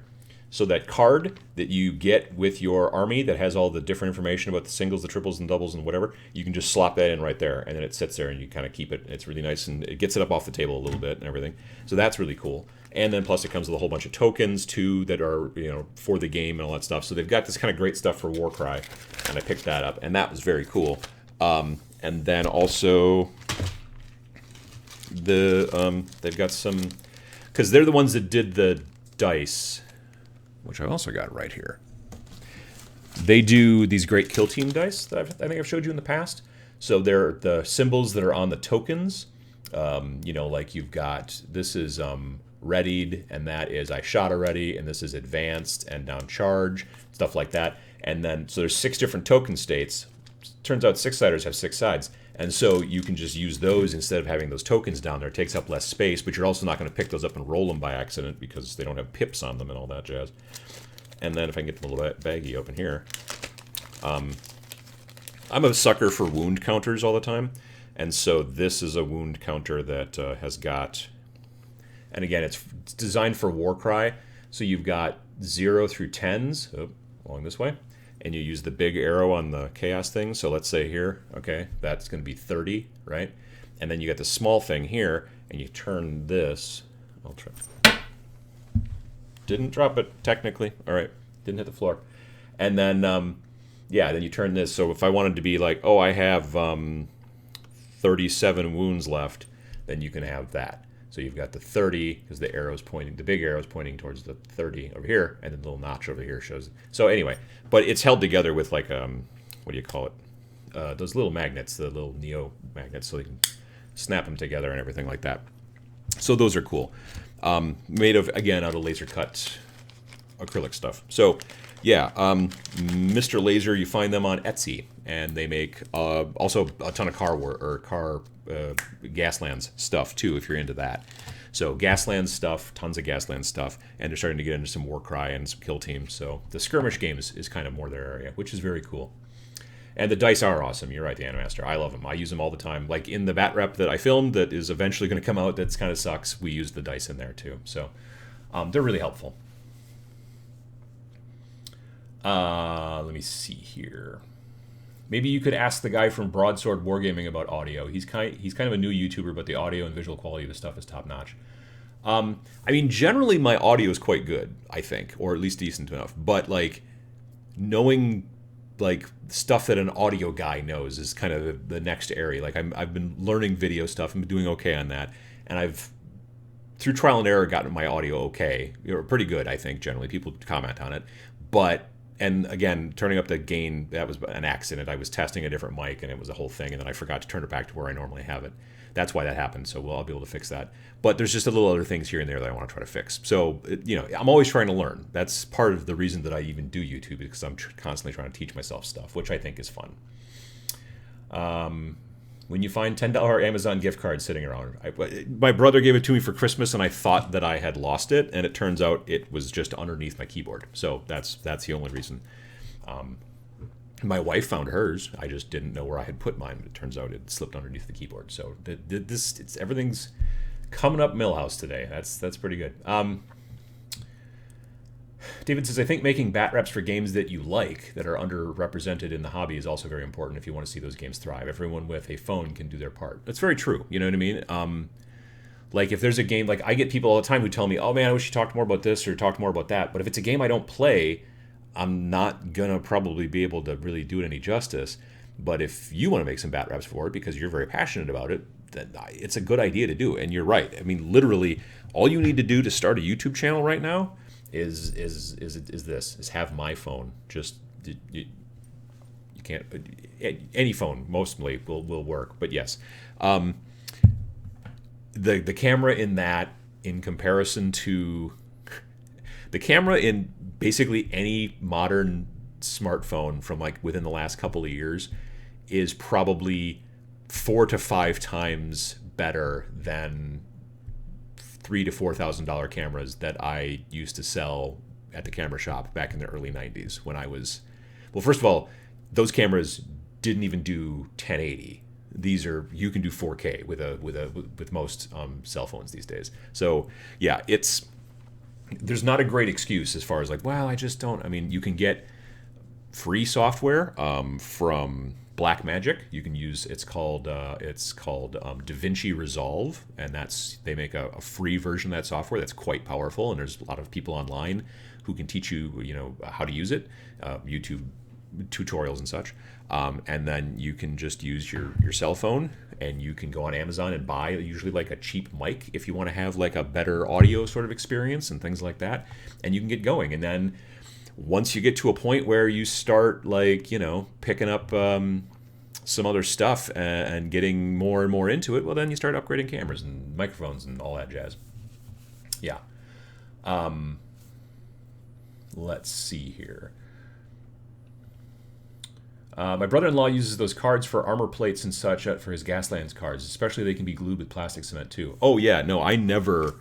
Whenever I get some sort of gift card or something like that from somebody, I never throw it away because I use it for basically I just use it as plastic card for different things. I've got an entire set of like kind of janky like home built looking walkways that are for like Necromunda style games, anything sci-fi where I want walkways, and I just use bits of sprues and old gift cards and also real like plastic card that you buy from the hobby store, and just put them all together, cut them up, drilled holes in them, did all kinds of stuff like that, and then painted them up, to look like they're mismatched and rusty pieces of metal. I'm going to do a video eventually about how to do that and using old pieces of sprue and stuff like that. But yeah, if you get this is free plastic card. If you get any kind of like thing like that, it's free plastic card. Let's see here. Gaddis Gaming says, I found some really cool YouTube channels that do skirmish level miniatures gaming that I really like that aren't Warhammer all the time. Yeah, no, they're out there, absolutely. John Ashley Smith says, it's easy to build your own terrain from junk, styrofoam, cardboard, white glue, and spray paint. 95% of my terrain for multiple games is made that way. That's the other thing that's great about wargaming, too, is that very frequently, like, science fiction... There's a big thump. There must have been a cat jumping off of something somewhere. Wargaming terrain, like if you're playing a sci-fi game, that stuff will work in other sci-fi games. As long as the scale's the same, roughly. Like if you're like switching back and forth between 28 millimeter and 15 millimeter, then it becomes difficult. Mountains and hills and stuff like that, they'll still work, but buildings will look weird. Like if this is a building designed for 15 millimeter models, then 28 millimeter models will look like they're humongous next to it. So there's that. But for the most part, it's easy to go through those different things, and it works out real well. So. JP Got Rocket says, note to self, get Adam's phone. See, that's the thing. You can't have my phone, but you could use your own, though. Biggest problem on cell phone lenses is that they are fixed. It depends on the camera, honestly. Like I've got a iPhone 10. Yeah, not the second one, whatever it was, 10 Max or 10X or whatever. I just get the 10. And the 10 has two zoom, or has a like a regular and a zoom. And I guess the 11 Pro now has 3. Like all the different manufacturers on all their big flagships are now starting to put multiple lenses in there. I use the telephoto lens on my phone quite a bit for shooting miniatures because it can focus pretty close. And then I'll get a shot, and I'll be like, okay, that's pretty close. And then you tap the button to use the secondary lens, the telephoto lens, and then it can get even closer. So I use that all the time for shooting pictures of miniatures. If you go back and look through my Instagram, I shot some pictures recently of some Dark Angels that I'm going to be just practicing on because I want to start teaching myself more about enamel washes. And so I kind of just started up to work on some, last weekend I started working on some Dark Angels, and I was just airbrushing them, like primed them black, and then I did like a dark green and then like a light green highlight and everything like that. And I took all those pictures with my smartphone, and it was zoomed in. So that does help. Yeah, it's true. There's no way to change aperture and all. Well, actually, there is. I mean, not aperture per se, but you can change the lighting and you can change a lot of the stuff in the normal app. And I did a video about this actually a number of years ago. But in most of these situations, so okay, you can kind of see there's Nick back there, and yeah, right there. And so if I tap, I focus on Nick. But if I go up, no, that didn't work. That's not what I meant to do. It's hard to do this backwards. I apologize. All right. So in most of these situations, you tap. Okay. But if you slide down or slide up, you can change the brightness and the darkness and whatnot and everything like that usually. And every phone's a little different. But, and then I took a picture for some reason. So, yeah, that kind of stuff you can do. Plus, there are apps. There's an app that I use on my phone called Filmic Pro, which gives me a lot more control over the focus of the camera and all kinds of stuff like that. It allows me to manually focus the camera, which is very cool. So, yeah. There's a lot of things you can do just with a cell phone, and that's a good way to start, without investing a bunch of money on a bunch of stuff. And it turns out maybe in 6 months you're like, you know what, I don't really like this YouTube thing, kind of sucks. And then, whatever. You don't have a bunch of equipment to sell. But if you do like it, then you can start moving forward from there. Like when I first started my channel nearly 7 years ago, I went on to Amazon and bought a $25 lapel mic that you put little watch batteries in, which die all the time. And I plugged that into a interchangeable lens camera that I already owned. It was like a Nikon D5100, which barely had video abilities. Like, I could manually change the aperture and the shutter speed, but I had to use exposure lock to change the ISO, the gain. For those of you who know photography, you might know what I'm talking about. Otherwise, it was a weird hack that I had to do to be able to use it and make it do what I wanted it to do. And so that's how I started. But I was a photographer anyway, and so I had those two things. Well, I had the camera at least. I went out and bought the microphone. A lot of people were at that time still using the microphone built into the camera, which is never a good microphone, generally. Cell phones, if you're not too far away, actually the microphone in a cell phone is not terrible, because that's kind of the point. You need to be able to sound good when you're talking on the phone and stuff, so those are not terrible. If you are further away, then it obviously gets harder, but there are also mics you can buy. When I was doing the LVO video 2 weeks ago, I had a little lapel mic plugged into the jack in the bottom here. There's an adapter, but yeah, it was the lapel mic that just plugged in, and then it just attached it to my shirt, and it worked pretty well. Not great, but pretty well. It was also cheap, so you can start. Let's see here. Let me see. Evidently, we've had some sensual spam bots, which we got to watch out for that. Cindy Dave says that you can add down lenses for cell phones. That's true. Somewhere they're like basically like a clip. It's just like a little clamp that clamps onto the camera, and you put the hole directly over the lens, or clamps onto the phone, and then you screw in little lenses to make it like wide angle or telephoto or stuff like that. So there's ways around it, definitely. Let me see here. Devin Jones says, what I mean is there's no physical changing of aperture. That is technically true. It can do a lot of stuff in the software, just can't do the physics thing, and an SLR can. Sure, absolutely. Spending more money on the stuff gives you a lot more options. That's always the case. Same with airbrushes, same with all kinds of stuff. But when you're starting out, I still think that I always tell people in the classes that I teach that you can start out with your cell phone. Absolutely. And again, because it's not just, well, do I have the equipment? Do I have that know-how? There's also a lot, if you're going to get into YouTube, and this is kind of going into the weeds here, there's also a lot to talk about, like personality. There are people who just don't work well on camera sometimes. They have a hard time speaking clearly. Whatever. There's a lot of different things. And so maybe those people are better writers, and they might want to look into a blog, which will work really well and work well for their particular style, and can also really, because there's plenty of blogs out there that are still doing just fine. It's not all YouTube. Maybe they don't like, I don't know, maybe they don't like their appearance or something like that. Maybe they're self-conscious about something along those lines. They don't have to be in the actual YouTube video. They can just be a disembodied voice situation. There's plenty of channels out like that. Or maybe it's podcasting. There's a lot of different ways you can make content. There are plenty of people out there who are doing quite well with Instagram. You know what I mean? So basically that's like writing short form and taking decent photos. So yeah, there's a lot of different stuff like that. I would tell you, if you're interested, try some form of creation that doesn't require that you spend a whole bunch of money up front. Don't sink all those costs for that. But if you're interested, give it a try and see. The hardest part of creation, I will tell you right now, is the consistency. It's just the most difficult part, but it is probably one of the most important.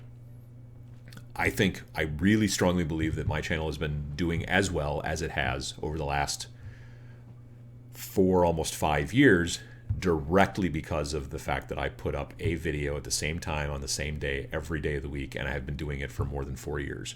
So not only does the YouTube algorithm, the magical algorithm and all that stuff, not only does it understand that I'm serious about this and it helps with my video ranking or whatever, it just, you folks out there come to expect it. So people are just like, oh, it's Friday morning, I got to watch Uncle Adam's video, that kind of thing. So it's super important. when I first started, I was all over the board. There'd be 3 weeks in between videos. There'd be 2 days in between videos. There'd be 2 months in between videos. But once you start doing it, like I was talking about the Game 4 podcast earlier. When we launched that, we were like, we're going to do it every other week. We're not going to be like, oh, we can't do it this week because we're kind of busy. We're going to do it every other week. And it's important that it doesn't even matter if it's just YouTube, anything. Being consistent is super important.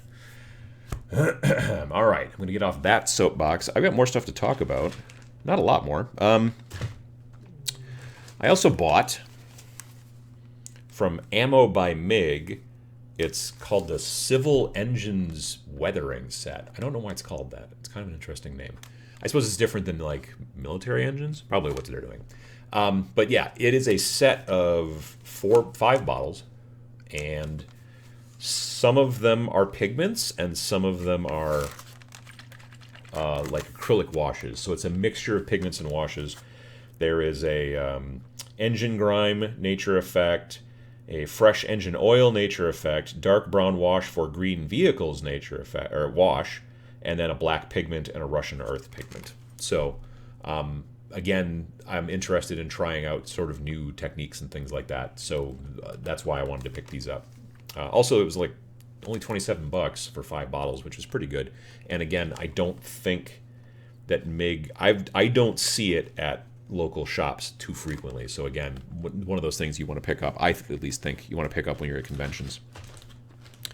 And then one of the last things I picked up was it's from Misty Mountain Gaming, and it's one of those dice trays. As I was seeing people walking around, sorry about the crinkliness. As I was seeing people walking, or not walking around, as I was walking around watching people play in the tournaments at LVO this year, there were a lot of dice trays, which is what this is, on the boards. You know, there were still people that were still, just throwing the dice in the middle of the play area, but there were a lot of them that were throwing them over the side, and that was very cool. What you do is so this store's flat, but you start snapping the corners together, and then it makes yourself a cool tray. Sometimes it's easier than others. This is riveting live streaming. I'm not trying to make a pun there about rivets. These snaps are a little problematic. Well, nonetheless, so yeah, it just makes a little bowl like this, and then you can throw your dice in there, and then you can then just pop it apart and then throw it in your backpack because it's nice and flat. So yeah, this was, I don't know, maybe $15. I'm not sure, but it's a nice little kind of set. I'm thinking about making dice trays, kind of like this, but with probably either Pachow or the Tabletop Minions logo. But I'm trying to figure that out a little bit. But these are cool, so I picked that up. That's basically about, well, that's not completely it. I also, Creature Caster / Monument was they had a booth at LVO, and if you're not familiar, Creature Caster makes these amazing resin like monsters and stuff like that. These really big scale kind of, creatures. If you've been watching Sam on his Twitch channel, he's been painting just recently like a big huge Creature Caster thing. He buys models from them quite frequently and paints them, and it's very, very cool stuff. But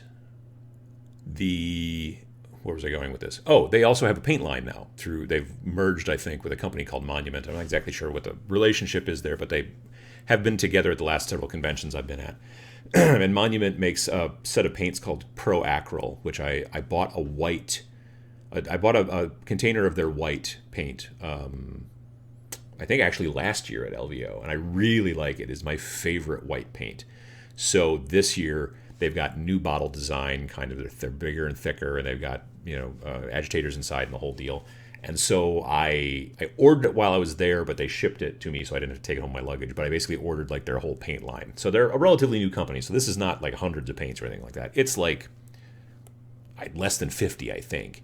But yeah, I ordered that paint set, and it showed up, and I'm real happy. I just really like the paints that I've used from them. Besides the white, I've also, since that was the first one that I bought, but I've bought some other, a couple others as well, and every one I've touched, I've really enjoyed. So, yeah, that's kind of where that's at. I've been liking I don't know, the video that we did yesterday, Sam and I, where we just sort of rambled on about paint for a while.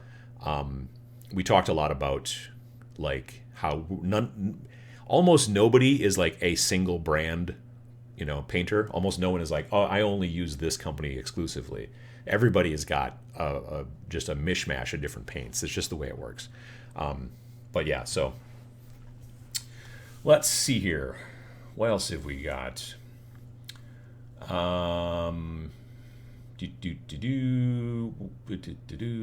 Those dice trays intrigue me. There's a lot of companies that are doing it. They're doing those types of snapping dice trays. Sometimes you get them in rectangles. Sometimes you get them in squares. Sometimes you get them in hexes. Actually, I've seen those as well. I just like these because they're not real huge, so that's kind of nice too. It's kind of a fake leathery kind of. I was looking on the website. It says it's called poly leather, which I mean, I'm assuming poly leather probably means skin from parrots. I could be mistaken on that. Like Polly wants a cracker, sort of a thing. I might be wrong.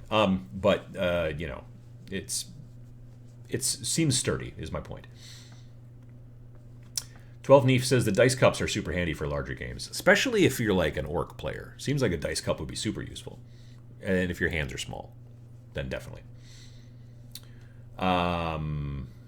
Whoops, let's see here. JTech says, I like dice trays for casual games. I don't like them for event gaming because I want my opponent to openly see my roll as easily as possible to save time. A lot of the games that I saw that were being played, there were dice trays on both sides, and they were... The thing also that's nice about these is that they're relatively shallow, so it's you're not having to like peek over the edge to see if the dice is on the wrong side of the little wall to you, which is another reason why I like these snap ones versus the more...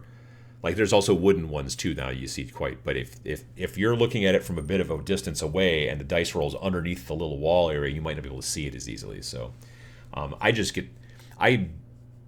see people who just whip dice sometimes and they go flying off the table or they bang into my miniatures and stuff like that. And so that's that's one of the reasons why I dig that stuff. Let me see here.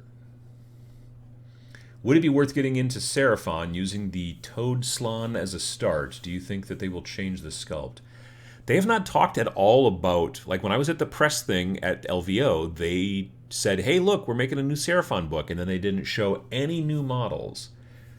I thought that was weird. I kind of wish that they would have made some new models because I could think the Seraphon, the lizard folks, could really use it. That'd be really nice. But yeah, so I don't know. Brian Griffith says that Monument paints ramped up their quality very quickly. Best white in the business, and the transparent paints are amazing. Yeah, I picked up those too. They were part of the set. But they've got these kind of inks that I really want to try. I've not tried them yet. The guy who was there at the booth was showing me on both on his fingernail and then also like on a piece of card and stuff, and just showing like how you layer with them and stuff. And they're different than washes and they're different than glazes, and it was interesting. So I'm definitely interested in checking those out as well. But yeah, that white is spectacular. Like it's nicely opaque. It's not too thick. It's great for dry brushing. Like it ticks all the boxes for me.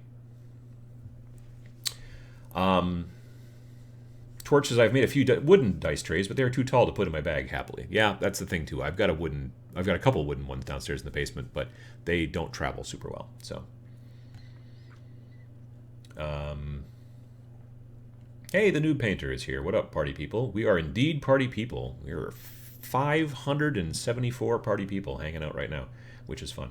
Oh geez, I just moved the chat.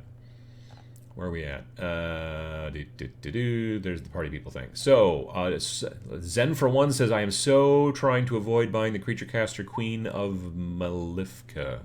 That's probably, I'm pronouncing that incorrectly. Yay, it's out of stock for now. Well, there you go. Problem solved.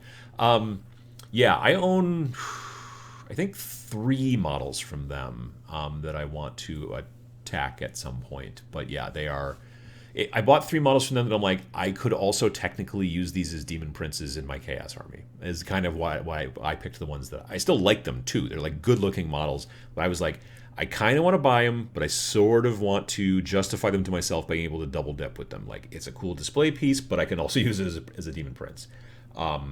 So, yeah, they are great. Creature Caster stuff is amazing. Big resin honkin' things. Let's see here.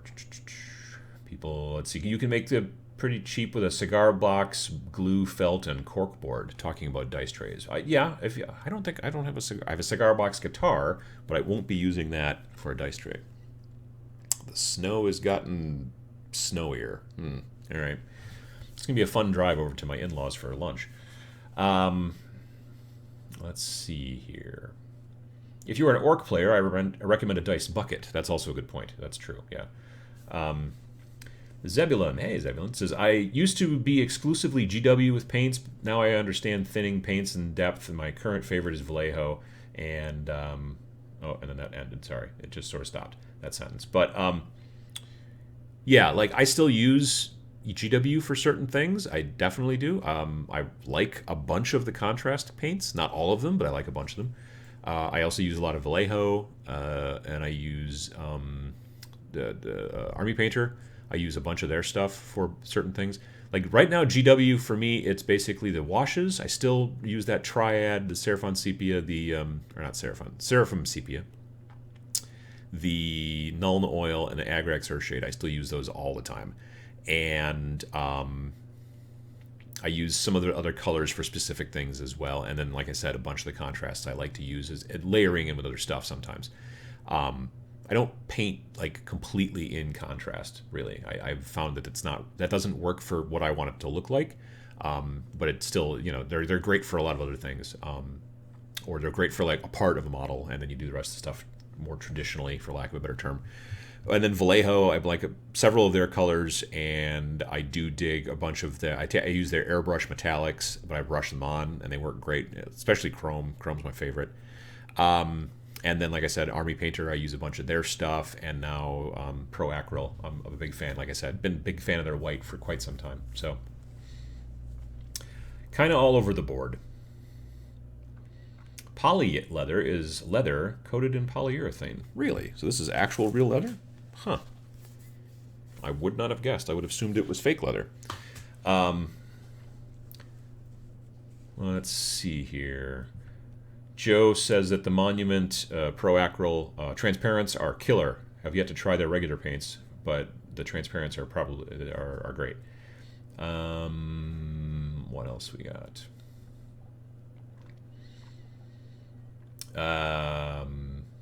Cat with Thumbs. I like that. That's a good username. Love your videos. Wanted to ask if painting with only contrast paints for quick painting is a good idea, or is there a better solution? I was kind of just talking about that. There's nothing wrong with doing it. I have found that I like to use contrasts for certain things, but I don't do an entire model that way. I feel personally that if you paint an entire model with just contrasts, it comes out, and this is going to be a word that you're probably not going to understand. In my mind, it comes out a little bubblegummy, which is to say everything is a little bit less saturated. You know what I mean? I don't know. Like the colors are not as... I don't know. Like if you paint an entire model that way, I just don't find it works. But if you use it on like this cloak, and you do the metallics where you need to do metallics, and you do regular paints where you need regular, and you mix it all together, great. Especially if you can do it fast. Or if you zenithal prime and then do a bunch of contrast and then go back and touch up all the other parts with other bits, great. And it depends. Like skeletons, contrast all day, But if they're carrying a shield and a sword, you want to do those in regular metals, in my opinion. But yeah, that's definitely goes. I think that completely painting a model. I mean, I've seen some stuff that I'm like, that's pretty good, but yeah, just for me personally, I don't do it. But there's nothing wrong with it. Have you ever used a paint mixer? It makes the most creamy and emulsified mixture. Even Army Painter paints mix up properly and sound like liquid in the bottle. Yeah, I have. I went down a weird rabbit hole at one point and came across a guy who was selling. He buys these mixers that are for, I don't know what, the chemical industry, something. They're like a little desktop model that you plug into the wall, and they have this thing on top, and you set your paint in there, you push it down. There's like no on-off switch. You just push down, and then it just starts to vibrate like crazy. So you sort of hold it. It's burp. And he only sells them because he buys them and refurbishes them. Like he buys them used from somewhere, repaints them, fixes the internals, the electricals and stuff like that, and then sells them, I think, on eBay. I think it's called a Typhoon or something like that. And so I bought one, but it was not cheap. I want to say it was probably with shipping like at least $120 or something crazy like that. But I had some mishaps with some paint that I could not get to shake up properly. So I was like, well, I'm going to give it a try.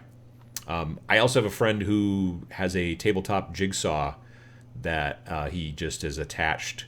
I don't know if he's zip tied it or what, but he put like an aspirin bottle, like a big aspirin bottle attached to the head where it makes the blade go up and down. And then he can just slip nearly like let's say like a Vallejo like style dropper bottle in there, and then just put the cap on the aspirin bottle and just turn on the jigsaw, and it just goes brrr, and just runs it up and down a bunch. So there's things you can do if you don't want to go out and buy a specifically made thing. But I did this a couple of years ago, and I do use it, and it does work nicely.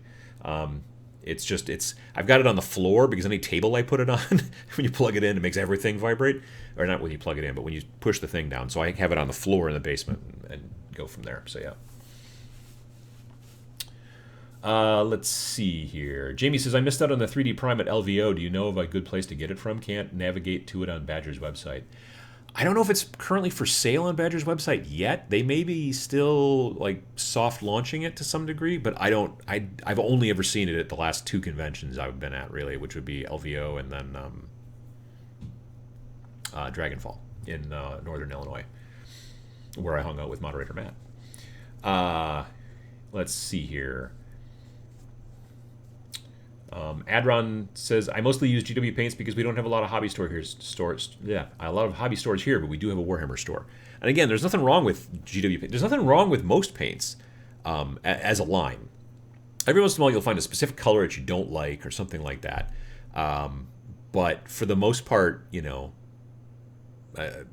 some paints just take different types of work. Like sometimes, like GW paints, I love GW paints for dry brushing because they are pretty thick sometimes. Not always, but a lot of times they're kind of thick. A really super thin fluid paint is really hard to dry brush with sometimes because it's just too wet, hence the dry brush part. So yeah, it totally depends on the usage and what you want to do with it. Let's see here. Badger's website is from the early 90s in appearance, says Adron. Yeah, I mean, there's still, in the gaming industry, there's a bunch of websites that are just not particularly new. It's not easy. Let me see here. Monument also makes the best brush cleaner in the business. Jason and Jen are also great people to stream on Twitch. I don't think I saw their brush cleaner, but I did just see someone talking about it. Was it Sam? Sam might have been talking about it. It's either Sam or else it was Eenie Minis on Twitch. Danny. Somebody just recently was talking about Monument Brush Cleaner, which I did not see when I was at LVO, but then again, I guess I wasn't looking super close.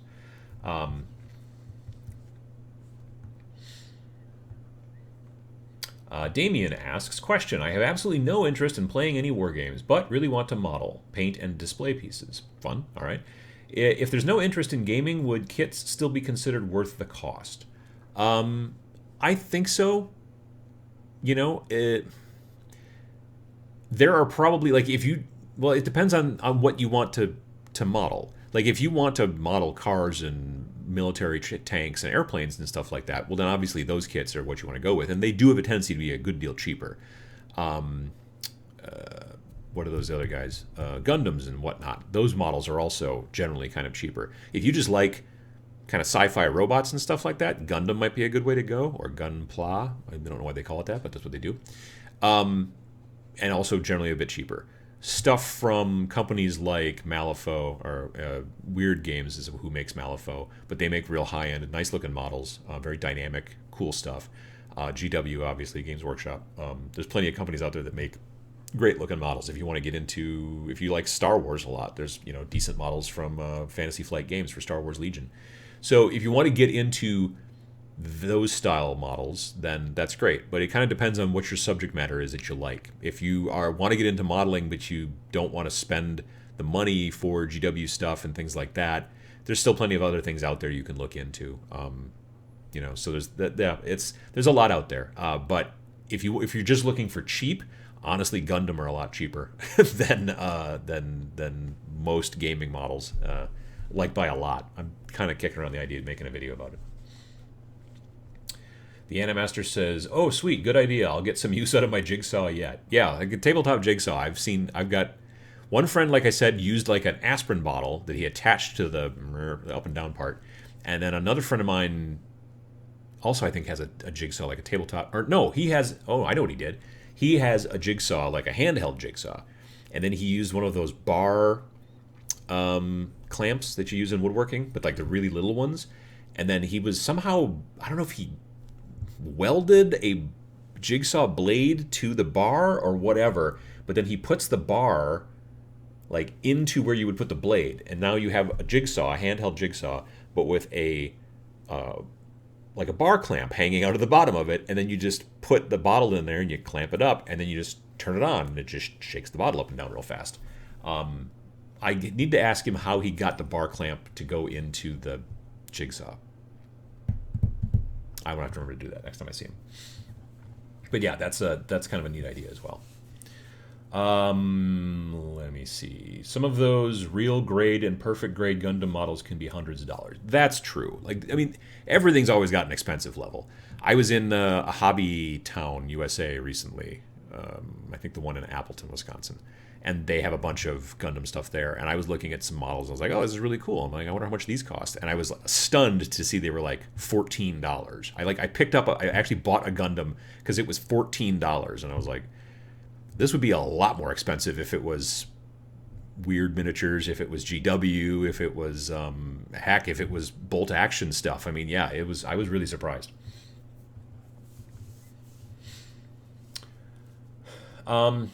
Adam, have you ever painted dirty faces working on bolt-action paratroopers? I would probably use either brown or black wash a little bit, and then probably do a little tiny bit of dry brushing and catch. I would go more cheeks, honestly. Like, that's where your dirt's going to land a little bit more. Maybe, like, if you could, and it's hard to do with such a small spot, but, like, even, like, a streak of, like, grease kind of, like, on a forehead, something like that wouldn't be too bad. But I think the washes are a good place to start. That's just off the top of my head what I would do. Gunpla is an amalgamation of Gundam and Play. Huh, alright, I guess that makes sense. If you're interested in converting and painting, why not buy what you love and look of and what to paint? Yeah, sure, yeah, I get that makes sense. Some jigsaws can accept the smaller clamps without modification. Ooh, that's kind of nice. I used a grinder to get my clamp to fit into my jigsaw. It took about 15 minutes. That could be what he did. Just ground down the end of the bar clamp, and then, yeah, so that it would fit inside the receiver that the blade goes into, and then there you go. And then Bob's your uncle, as it were. Adam, I could 3D print you a shaker attachment for a jigsaw much better than what you're talking about. I don't have a jigsaw. Well, I have a handheld jigsaw, but I already have a paint shaker thing that I spent, frankly, a bit too much for on eBay. And so I'm good, thank you. But I'm sure there's probably some sort of thing already out there for that kind of jazz. I'm sure, like on Thingiverse and stuff like that. But yeah, but I appreciate the offer. Kelly says, if you guys search paint shakers on the Tabletop Minions Facebook page, you'll see some of the jigsaws. I use one on the cheap. Just have to be careful. I've not come across that. Let me see here. Joe says, Josh had probably just ground down the bar to be the same size as the jigsaw blade to fit in the clamp. That kind of makes sense, but I would think that it would also then make it weaker and potentially snap it, but I suppose not. Depending on, as long as you're not getting weird with it when you're like, when you're making it go back and forth. If you don't move it side to side, then hopefully it won't shear, depending on how far you had to, grind it down. But you're right, though, Joe. That was Josh that I was talking to, again, from Horstein Studios. I got another friend named Josh who's in Madison who uses the tabletop jigsaw and put the pill bottle attached to it. I don't know. I think he either used zip ties. I don't think he used glue. I think he used zip ties. But yeah. And then, again, the pill bottle's big enough that you just put the top on. And it's childproof, so, although he doesn't have any kids. Let's see here. Someone else says that Gunpla means Gundam plastic. It means some. I just don't like. I'm not gonna lie. I don't like the pla part. It's just the word pla. It's just it grinds on me just a touch. I'm not gonna lie, which is why I generally call them Gundam models. But yeah.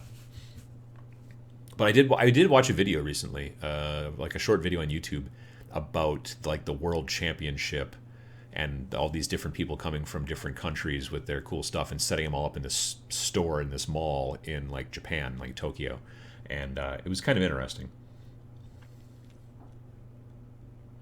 Zebulon says, I firmly believe none of us are shaking our paints enough. With getting older and wrist problems, a shaker is a great of some kind. Well, yeah, that's true.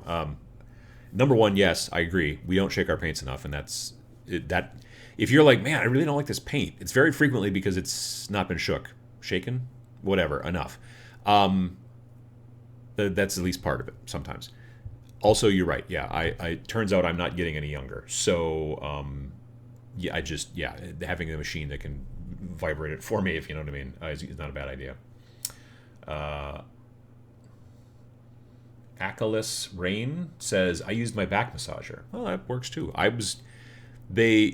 They're hard to find, but sometimes you can find these big honking, I don't know if they're shiatsu. No, if it's shiatsu, they move. But it's like a big honking, like back massager type thing, and it's like a big handle, and then it splits out, and then it has these two kind of rubber bumps, and then you can use it like on the back of your neck, and it'll go on both sides. And you plug it into the wall or whatever. One of these days I'm going to buy one of those because I want to use it.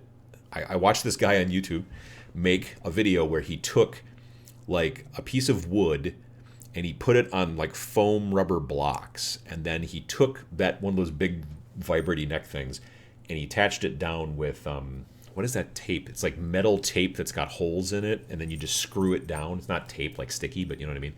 And so he attached it to this piece of wood, which is sitting on foam rubber, and then he would make his Hearst Arts molds. You know, you pour the dental plaster into the molds, and you set them on there, and then he would turn that thing on, and it would vibrate the entire plate, and then make the bubbles come out, so that you wouldn't get any bubbles in your Hearst Arts molds, and then you let it dry or whatever, and then you only run it for maybe 2 minutes, and then you go away, go to work, whatever, come back, they're dry, pop them out, fill them up again, turn it on again, that kind of thing. Because I have a bunch of Hearst Arts molds, and I would like to start using them, but the bubbles are always kind of a problem. So that's why, like, that type of thing, you can get them, frequently you get them around Christmas, like at Walmart and places like that for cheap, because people think it's a great gift to get someone a weird double-headed, massager. But if your neck hurts, your neck hurts, I get it. Anyway, my point is that it's also good for getting the bubbles out of your molds.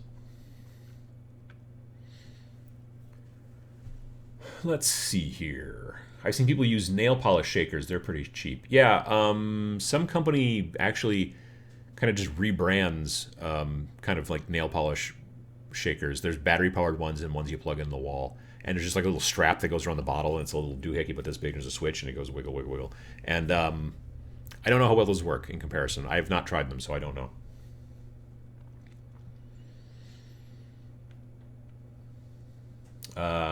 Let's see here.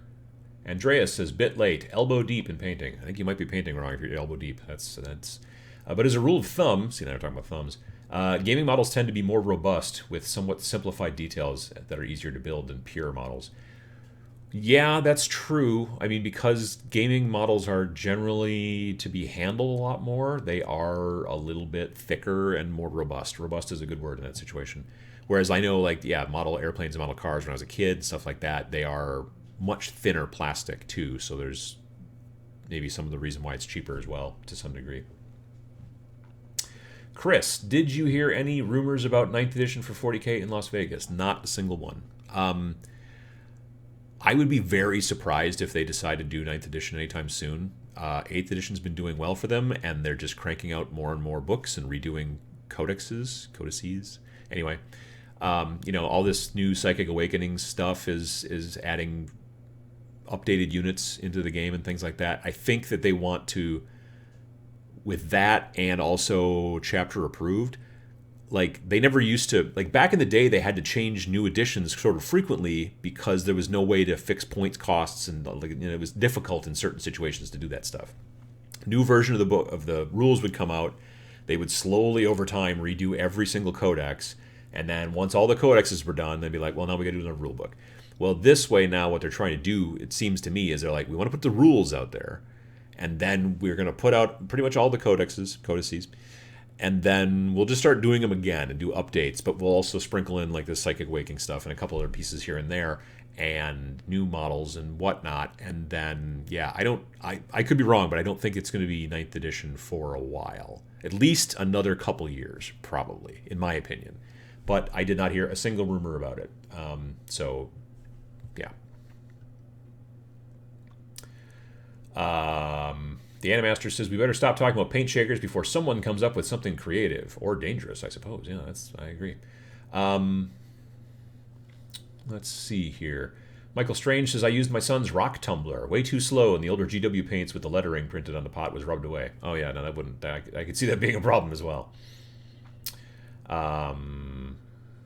The Moth asks, hey, any more painting with the pro videos coming anytime soon? Well, as a matter of fact, I filmed 3 of them yesterday with Sam. I was mentioning that earlier. May have goofed up the audio on those videos because I had to turn the gain turned up too high, but I think I can fix it. But yeah, so they'll be coming soonish. Probably the next video that will be coming from Sam will be maybe, and don't quote me on this, but it might be next week Sunday. All the Sam videos from now on, I'm going to be putting on alternate to the Every Other Sunday show when I have them.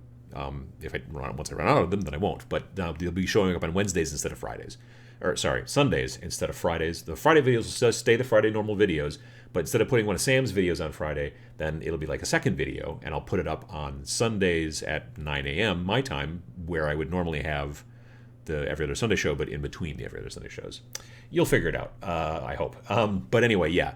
The next one could be a week from today, and it would probably be the talk that Sam and I have about paints. Because I know the audio is better on that because I fixed it after I discovered that I had turned up too high. Yeah, so we'll go from there. Let's see here. What else?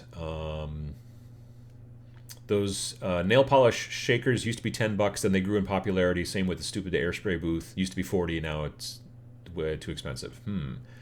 The airbrush spray booth that I've seen on Amazon that's got the nice LED lights in it and all that stuff, that thing's been like $99 for years. So I don't know if you're talking about a different one, but that one's really nice if you're in a situation where airbrush dust is a problem. You know what I mean? Like in my weird little Harry Potter room underneath the stairs down in the basement where I do my airbrushing, I don't care too much about airbrush dust. I still wear like a respirator things. I don't want it to go in my body.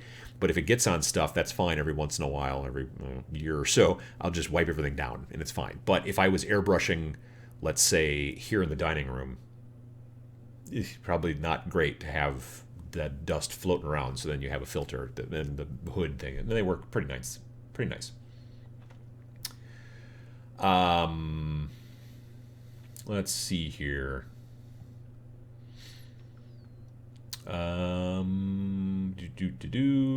I've got this great idea for a paint shaker and a jackhammer. That sounds expensive. I don't know. Martin says, I picked up a handheld paint mixer with a little metal rod on the end, and I guess it meant to go right into the pot. $8. Oh, probably from Badger, actually. I've seen that. Yeah, it's a little battery-powered thing, and it's got like a little thin metal piece, and then there's like a little round end on it, and you just take it and put it into the paint pot and go, bzz, and it spins it around. That will pretty much only work in GW paints because dropper bottles, it won't go in there, I don't think. I mean, I guess. I don't know. Yeah, it doesn't work on everything, but it would work on paint pots, I think. So it would also work on P3 probably as well. Adam, if the audio waveform is clipping, then you bring it into Vegas. I don't like the chances of fixing it much, mate. It wasn't clipping per se. It's just up real high. I think if I normalize it, like it, yeah, because I listened to it on my headphones and I watched the waves. There's times when it was getting up high, but I think I can save it. We'll see. I very possibly end up throwing it into something before I throw it into Vegas, which is I edit in Vegas Pro, so I could throw it into what is it, Audacity or whatever it's called, or I've got whatever Adobe's version is, Audition. I don't know. I could. I'll see if we'll see how it'll work. James says that airbrush booth on Amazon is great. The plug went out today, and they sent me a whole new booth. Well, that's pretty awesome. Yeah, the plug went out not today, but the plug went out, and then they sent a whole new booth. That's how they sort of do over there at Amazon. Is they're just like, it's just easier for us rather than send you a plug. We'll just send you the whole thing, which is interesting. The Badger paint stirrer is just a milk frother with the end cut off. Buy a milk frother on eBay and save yourself some money. Well, it is $8. I don't. Can you get a milk frother for cheaper than $8? Probably. I suppose you probably can. Ben Ross suggests that you should build a Hadron Collider for mixing paints. I think that that's not a good idea. I mean, you could just take a milk frother and then you could write on it Hadron Collider. I don't think that's a bad idea at all, actually. I'm going to write Hadron Collider on my Badger paint mixer in the basement, I think. I might just start writing that on all kinds of stuff. It's hard to say. All right, well, it's 11. So I want to thank everyone. I mean, here at least it's 11. Your mileage may vary. But I need to get going and go to lunch. Probably have to shovel out the car a little bit before we do that and get on with the rest of my day. I hope that everybody had a good time, and I hope that you enjoyed seeing the stuff that I brought back from the Las Vegas Open and a little bit of talk about Las Vegas Open and paint shakers and double-headed neck massagers and all kinds of different things we talked about here on the show today. So thanks again for watching, and I appreciate the support and the chat, and it's always a lot of fun for this kind of thing. We'll see you again in 2 weeks, which I think is the 23rd. I'm going to guess and say that's right. I don't have any travels, or I'm not going anywhere, I don't think. Yeah, 23rd. So we'll see you guys again on the 23rd, and thanks for watching.